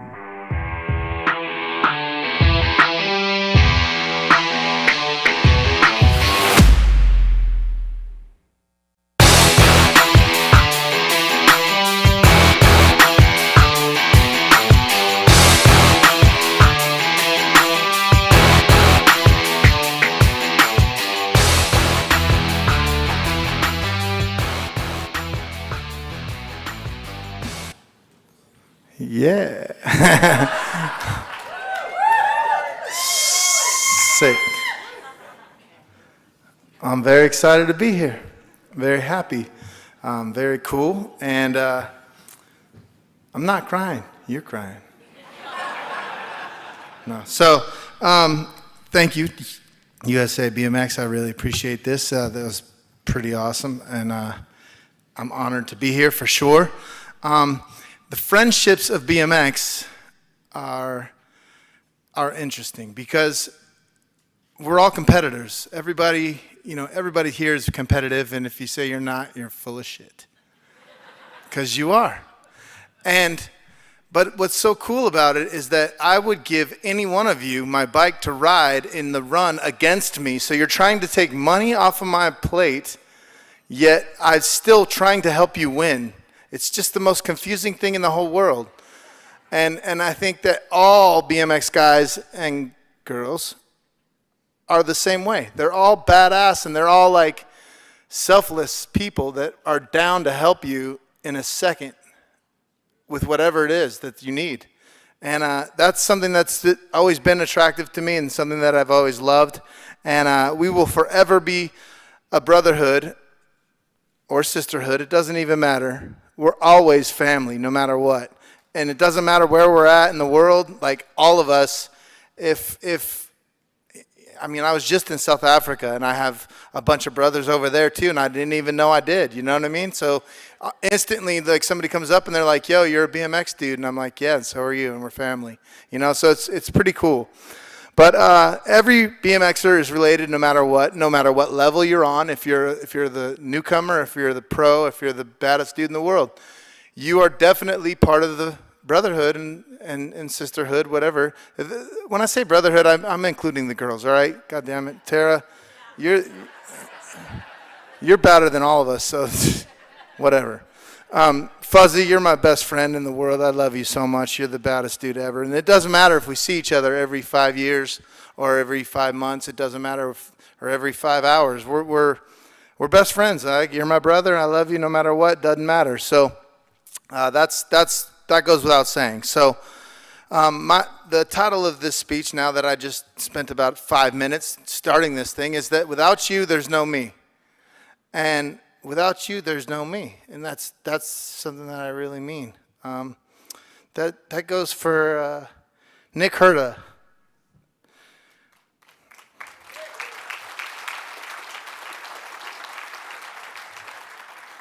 Like, Nick Herta came home and caught me in his backyard, and he was like, "Yo, let's start a team."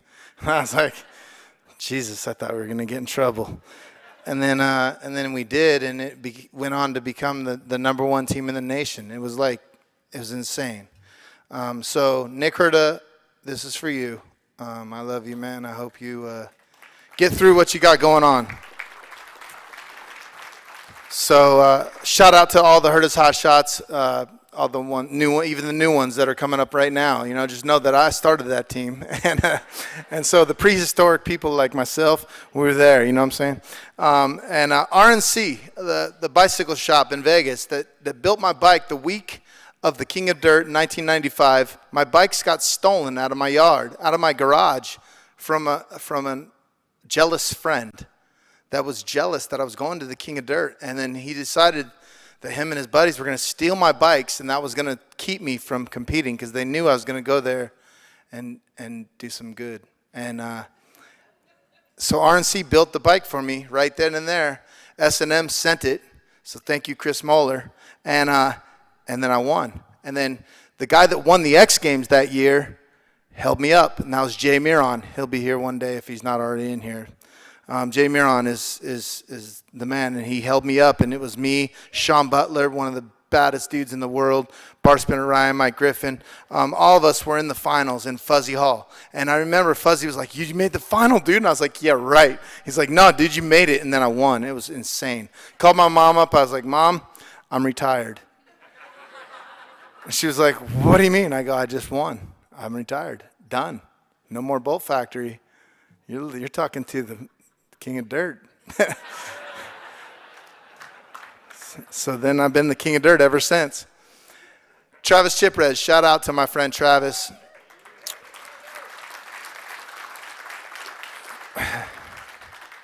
He taught me how to look good, because if you look good, you feel good, you ride good. If you ride good, you live good. And I was like, man, that is badass. All right. So then I put the new gloves on after that rough day in 97, won the X Games, and then boom, life has never been the same. Just been killing it. Gary Laurent, if it wasn't for you, I would have never met Travis. So Gary Laurent took me to the thing. So Gary Laurent is the baddest showman in the history of showmen. I love you, Gary. Thank you so much for hiring me for all those $200 days. You are the baddest dude ever. I will never forget anything that you've done for me and those crazy conversations on the long road trips that we had. I love you for that. Tracer Finn, stories. So he's the one that taught me. Tracer is the one that taught me that stories are the only thing that matters. He's like, you got to have stories. And I was like, you're right. So I have stories. A lot of them. And they're badass. So, yeah, so you're gonna be happy because I'm going to tell you a story after this. So, Kenny Adams, thank you for watching 4 hours of consecutive American Chopper with me. He and I had the best times ever. We would go and have fun with rental cars, and we had a rental car named Olds 88.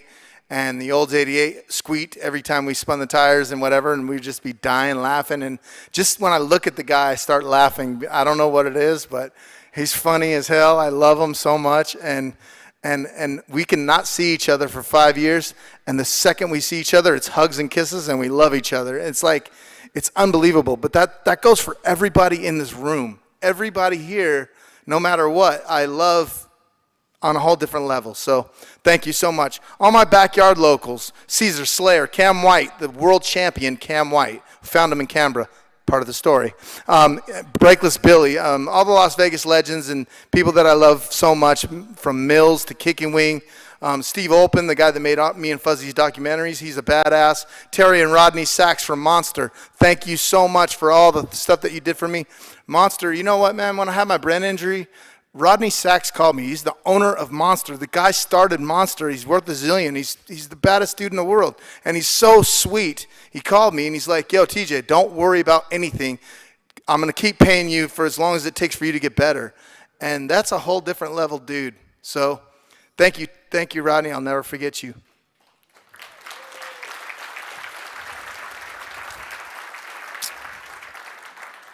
And without you, there's no me. So Robert in San Diego, without you, there's no me. Thank you so much. Gork, for real.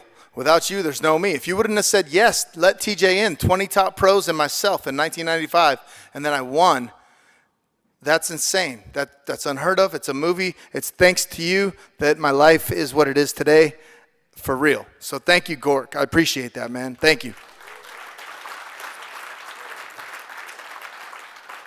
all the countless magazines that put me in them, and all the magazines and magazine publishers, everybody that's been helping me all along the way, from Losi to Mulligan to Booth, all you dudes, I love you guys. Thank you so much. And thanks especially for the covers, because they were $1,000 a piece from the sponsors, and that was badass. So thank you. That was awesome. Large Ray, you're badass. You made it. You made the cut. Warren, you're awesome. Kenan, all the Ramp Up the John boys, Fact or Freestyle. I love you guys. Thank you so much. Chuck Fallon, I really apologize, Chuck, for putting you through hell. And the rest of my Utah family, I love you guys. Thank you so much.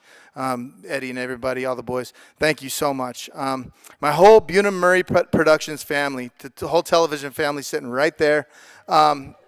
These people are with me more than my regular family nowadays. Like, they are a different level of people. They've taught me so much, and they've really helped me blossom as a human, you know, like, because when you first get into it, you're just like some dude, just some dirtbag dude. You don't really know any better. You don't know anything. You don't know what's what, and they've taught me everything when it comes to humility and stuff for people, like with like the LGBTQ communities and stuff, the LGBTQ. Like, I never knew what a gay dude was. Like, I was just like, yeah, cool, man, whatever. He's a gay dude. I don't care, whatever. You know, and then, like, I got to know some of the dudes in the community and some of the people in the community, and I got to love them. And so, shout out to my LGBTQ community, because without those people, and you don't even know how many people you hang out with every day are that. So it's really a special, you know, the people. Those people are my people, and I love them. So thank you so much. And I've done no hate campaigns now and stuff like that because of them. And they're my family. I love them. My work husband, I call him my friend Danny. I love you. Thank you, man. So shout out to the entire challenge, all my challenge family, cast, and crew. I really love you guys, working with each and every one of you every day. Justin Booth, you're my brother forever. I'll never forget you. I never forget your piercing voice in my hospital room when you were like, "That's my host," and I was like, Jesus Christ, Justin's in my room, and I was in a coma, and I couldn't talk back, but I knew he was in there. And the reason I know that is because I asked him. I was like, "Yo, did you come into my room?" He goes, "Yeah, I was there." I was like, I knew it. So, Emer, you're the most beautiful Irish lady I have in the world. You're a badass, Emer, and you're crazy. And I would call you the C word, but I can't do that in front of everyone. Julie, I never had a doubt. I love you so much. John Murray, without you, there's no me. Thank you so much, John Murray. You sat me down in a Four Seasons, because you're rich, and you sat me down in a Four Seasons restaurant, and you were like, TJ, I want you to be my host for as long as you want to be. And that was like 18 years ago, or 15, 17, a long ass time ago, dude, forever. So thank you so much. All you guys, Dan Castor, all my MTV crew, Margaret, everybody, thank you all so much. Ross, this girl can test anything, and you know she's an executive now, but she will test any challenge and smash you. So that's for real. So to the one woman in my life that's put up with all of the shit. I mean, she has had to literally take me to the bathroom and help me when the times were down, and that's Roxanne.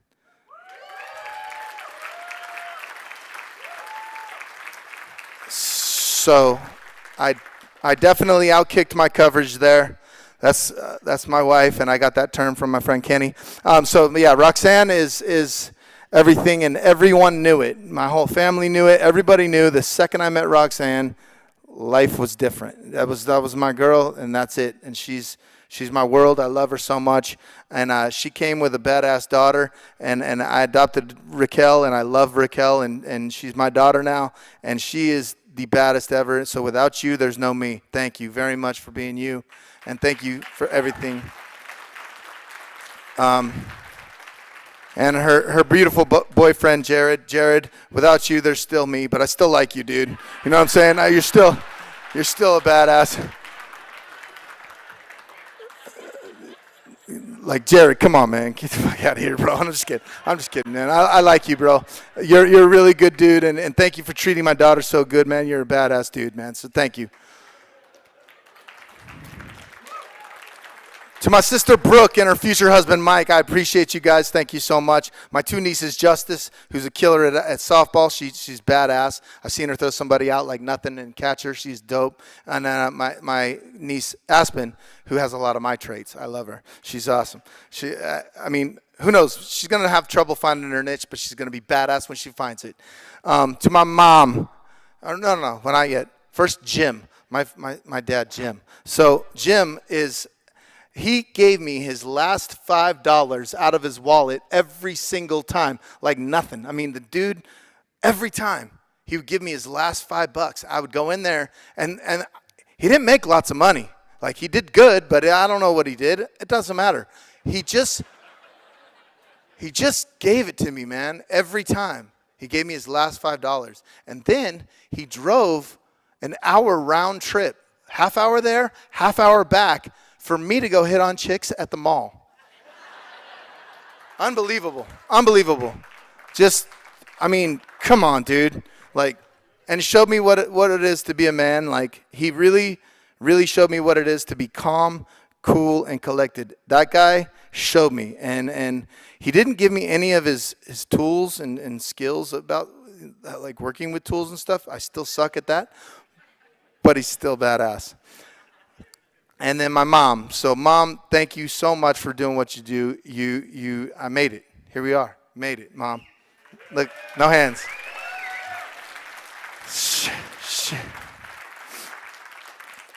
She's always believed in me, no matter what. And even when the chips were down, I've broken a lot of bones. I've hit my head, over 50 knockouts. But I curbed that by not drinking or doing any drugs. So all those brain cells that I saved, I used them up, bashing my face and bashing my head and not worrying about it and just saying, you know, sometimes you just got to send it. So thank you all so much. I appreciate that. So, Mom, thank you so much for 9 years of baseball. 9 years I played baseball, and I was the worst goddamn player on the whole team. 100% worst. Like, there's no one worse than me on the team. It was my turn to bat, and I was dreading it the whole way. I was like, oh, no. Like, so when the guy in front of me would get out, I would be so happy that I could just be the first out on the next inning. It was amazing. So, incredible. My friend Michael Borden made the trip. I really, really appreciate that. Michael Borden, he's out here. He just he's worth $1 gazillion. The guy takes his time out, and he comes here, and he just is such a beautiful man. I really, really appreciate you. And I just watched him single-handedly raise over $1.5 million for the Crohn's and Colitis Foundation last weekend. This dude is just, I mean, he's just a different level human. So I want to thank everybody at that table. Thank you guys all so much for coming. My friend Kyle, everybody made it. Big Kyle made it, man.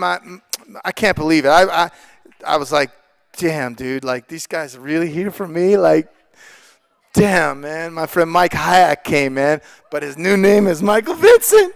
Yeah, buddy. Michael Vincent, he's here, and he's the most beautiful man you ever seen in your life. I need to introduce you to the MTV crew because he's got more charisma in his pinky than most people. All you guys, everybody in this whole room that can't compare to this guy. He's so cute. I love him. So I just wanted to say one more thing, and then I'm going to go on to this badass story.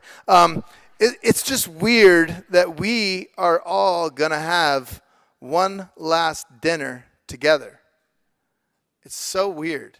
You know what I mean? Like, what's the last time that I had a hot dog cooked from Steve Van Doren? You know, like, who knows? And, like, when's the last time that I had a rental car thrashing with Fuzzy? Or that we hit an e-brake? And like, when's the last time that me and Misha fixed up a 64 Lincoln Continental convertible and just scraped it out the door? Or whatever, you know what I mean? Like, you don't know when the last time is going to be that you're going to do something with somebody, so make it count. And that is what Tracer has taught me, he's like, stories. Everything is stories. And that's all that matters in life is you create badass stories. I made my mom and Jim come out here because I need that story in my life. I need them to come out here. I traveled 33 hours to come here tonight because I need this story in my life. I needed to see all of you, and I love all of you for coming. So thank you so much. Thank you.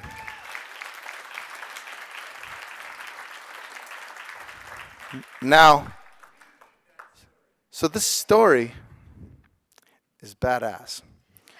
This is the first time I'm ever going to tell it publicly, and I apologize, Mom. But here it goes. So I feel funny saying this in front of Randy. Like, I still love you, though, dude. Thank you. Just forgive me, man. I love you. So one of the fastest racers, the baddest dudes I ever met. I love this guy. So we're in Australia. So there I was. And it was me and the entire team of Schwinn, Mongoose, and GT. All of us are together. There's a lot of us. I don't know how many, but there's a lot. We decide that we're going to go to Bondi Beach. And I'm going to wear these badass underwear that I got. I just so happened to get them at the gay store. And they had perforated underwear on them. So you could see everything. And I was like, I'm with that. Sign me up. So I put them on, undercover. Then I put my pants on. Everything go. We go to the beach. We're in Bondi Beach. We get out. Everybody disrobes. Basically, you can see everything. And I'm like, yeah, what's up? How's it going? And everybody's like, oh, my God. I'm with Jamie Bestwick and all the baddest dudes in the world, and they all see me, right? And then we all go out there. We go swimming, everything else. We come back. They were white, by the way. So you could see everything. I was kind of embarrassed, but I was like, whatever. And the water was cold, too, so just so you know. So then we get back to the car, and Chuck Fallon locked the keys in the car. So the funny joke became the biggest nightmare in the world, and I'm like, dude, the keys are locked in the car. And he's like, sorry, man. I'm like, oh, my God. So let's just go eat. So we went and ate. I went in a restaurant like this with all these dudes and me in my perforated underwear and my C&B hanging out. Like, you can see everything. Like, it's not something to be proud of. It's just like, dude, I mean, whatever, bro. I'm Irish. So then So then we get in the car. We finally get it unlocked, everything else. Boom, boom, boom. Now we're driving. And there's me. Jamie Bestwick is driving. I'm sitting shotgun. We're opposite because we're in Australia. And right behind me is Fuzzy Hall. Right behind him is Mark Losey. Right on the side of him is Stephen McCann. Follow me. This is going to be important. And then Chuck Fallon's right back there. So we're in a minivan. And I'm like, kill him. He's like, what? I go, kill him. And then Jamie's like, okay. And then we're driving, and the other van, we'll call them battle wagons, is right next to us, and I go, boom, and crash into him. And I grab the steering wheel, and I crash it into the next van over. And we're crashing it, and I swear to God, it's like Days of Thunder. We were badass. Like, we're just boom, boom, crashing. I'm like, kill him. He's like, yeah. And I was like, yeah. And then we went into a 7-Eleven. Everybody pulls over. Somebody's got to pee or something. Who knows? So we get in the 7-Eleven, and I'm like, dude, I'm going to get laced up. So we catch a bunch of ketchup, mustard, everything you can imagine. Eggs, baby powder, the whole kit. Now I got some ammo. So we get going, and we start bombing each other vans, right? Because it's never gentle on a rental. So it's thrashing everything. Shout out to my friends in South Africa. So then, so we're going crazy, right? And all of a sudden, somebody decides they're going to pee into something, and they bomb our van. And I'm like, oh, my God, that was the most brilliant idea I've ever seen. Why didn't I think of that? So then I peed in the cup, and I'm like, dude, this is it. So I piss in this cup, and I'm like, all right, dude, Stevie, here's the thing. Stevie, I need you to open that door, and as you open that door, I'm going to body slam this thing out the door, into their window, bomb that whole van, game over. This is it. All right, TJ, no worries. I'm like, all right, Steve, you ready? 3, 2, pull the van. He pulls the door open. I throw this cup of piss so hard. But what I failed to tell these people is that I was the worst player on the team for 9 years. So, what a shitty throw. So I throw, and it hits the ceiling of the minivan. The minivan kind of bounced down like this, right? It hits the ceiling, bounces back and forth like this, and it shakes, and everything in this entire car gets soaked with my piss. Everything, including me, and Jamie Bestwick's neck, and Mark Losey's camera gear, and Stephen McCann, and the piss is coming off of the ceiling onto his visor. And as it's coming down, I'm looking at him, and I just start laughing. I just can't help it. It's just the funniest thing I've ever seen in my life. And he looks at me, he goes, "Nice throw, TJ." And I'm like, oh my God. And it's just dripping down, and there's just piss everywhere. Everybody's soaked. And just a complete cluster. And I'm like, dude, I'm sorry, man. Chuck goes, I'm over it. You guys are too much. I'm done with you. And he crawls into the very back seat, and he said, you guys are done. I quit. He said he quit. He's done. And I was like, Chuck, come on, no worries. I got your 8th because we're going to buy these vans. I got your 8th. It's like whatever the price is divided by 8. I got yours. So then we're at a stoplight. I push on Jamie Bestwick's knee to crash into the next van. We crash into it. Now we're pushing them. They're pushing us back with the reverse. So the smoke is happening. And this is going so good that I grab a 50-cent piece in Australia. They're massive. They're an octagon, right? So I left-hand throw this thing. And it was the most incredible throw I've ever done in my life. And I should have played baseball left-handed. Because it was my left-handed. I lefty this bad boy. It goes, boom, and it blows out their back window like a shotgun. And I'm like, dude, I just blew out the back window. And all of them duck at the same time. And I'm like, yes, this is the sickest thing that's ever happened. And I push on the knee again, crash into the van again. And like, we're just thrashing all the way to Canberra, which is 2.5 hours away. Never gentle on a rental. Thrashing all the way. By the way, we're going to an autograph session to one of the biggest dealers in Australia, and we were selling some bikes. Dude, killing it. So now we're like getting to the place, and we get there, and Travis goes, TJ, the windows are blown out. We got a flat tire. The crashed up cars. I mean, everything smells like piss. Everything is disgusting. It's the most incredible shit show you've ever seen in your entire life. And I was 25 at this time. And I go, well, Trav, BMX. Sorry. That's what happened.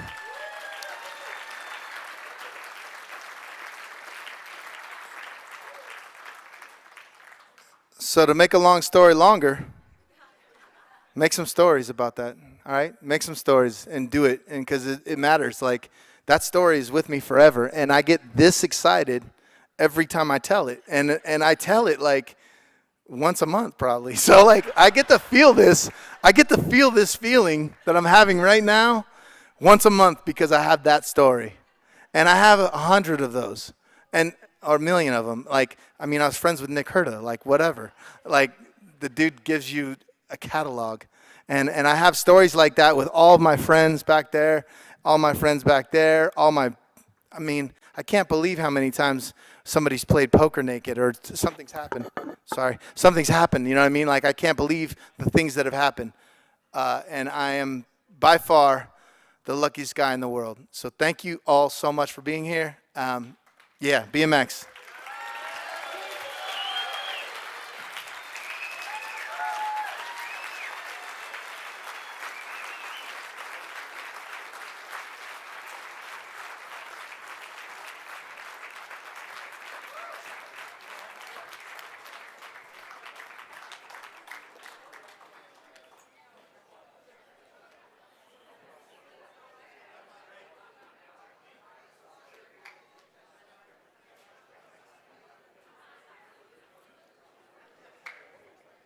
Well, that was worth a 32-hour flight. And check with Gary Lorent's video from this evening. We have continued our stories as well. We're at the point where we really need to look around, and I really just made up this thought about gathering the friendships and learning each other's names and their friends and their significant others and introducing yourselves, because there's so many people that you hey dude, and you know, that people that we've seen all over, and it seemed like the theme tonight was getting to know each other even more so we can go out and just keep evolving and spreading the love that this beautiful sport has brought to us. And what BA and Bernie and the gang did with this Hall of Fame and the headquarters and all these donations that people brought in to make it so we have a history now that are passed down, all the pride for people that have their children here, and all the cool things that are now laying somewhere where we can move on and just say, hey, why don't you swing by the Hall of Fame in Tulsa, Oklahoma, and take a look at what everyone has done. Because, like, thanks TJ for saying that about stories, is we have a hell of a lot of stories, and thank you USA BMX.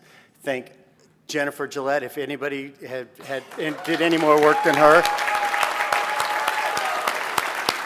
Their team, GMO, they put on races this weekend, and it was a blink of an eye to them. So all the people that have done all the work, all the people that have put energy into this, we appreciate you, Cash. We want you back soon. And is Shane or anybody like to jump up here and close?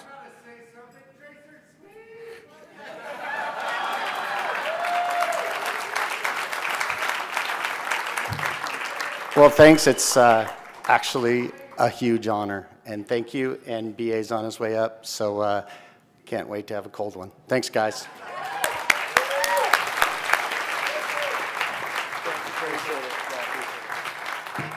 Once again, I just want to thank everybody for coming, but really, I just want to thank Tracer for stepping in at the last minute and taking over. So thank you, Tracer.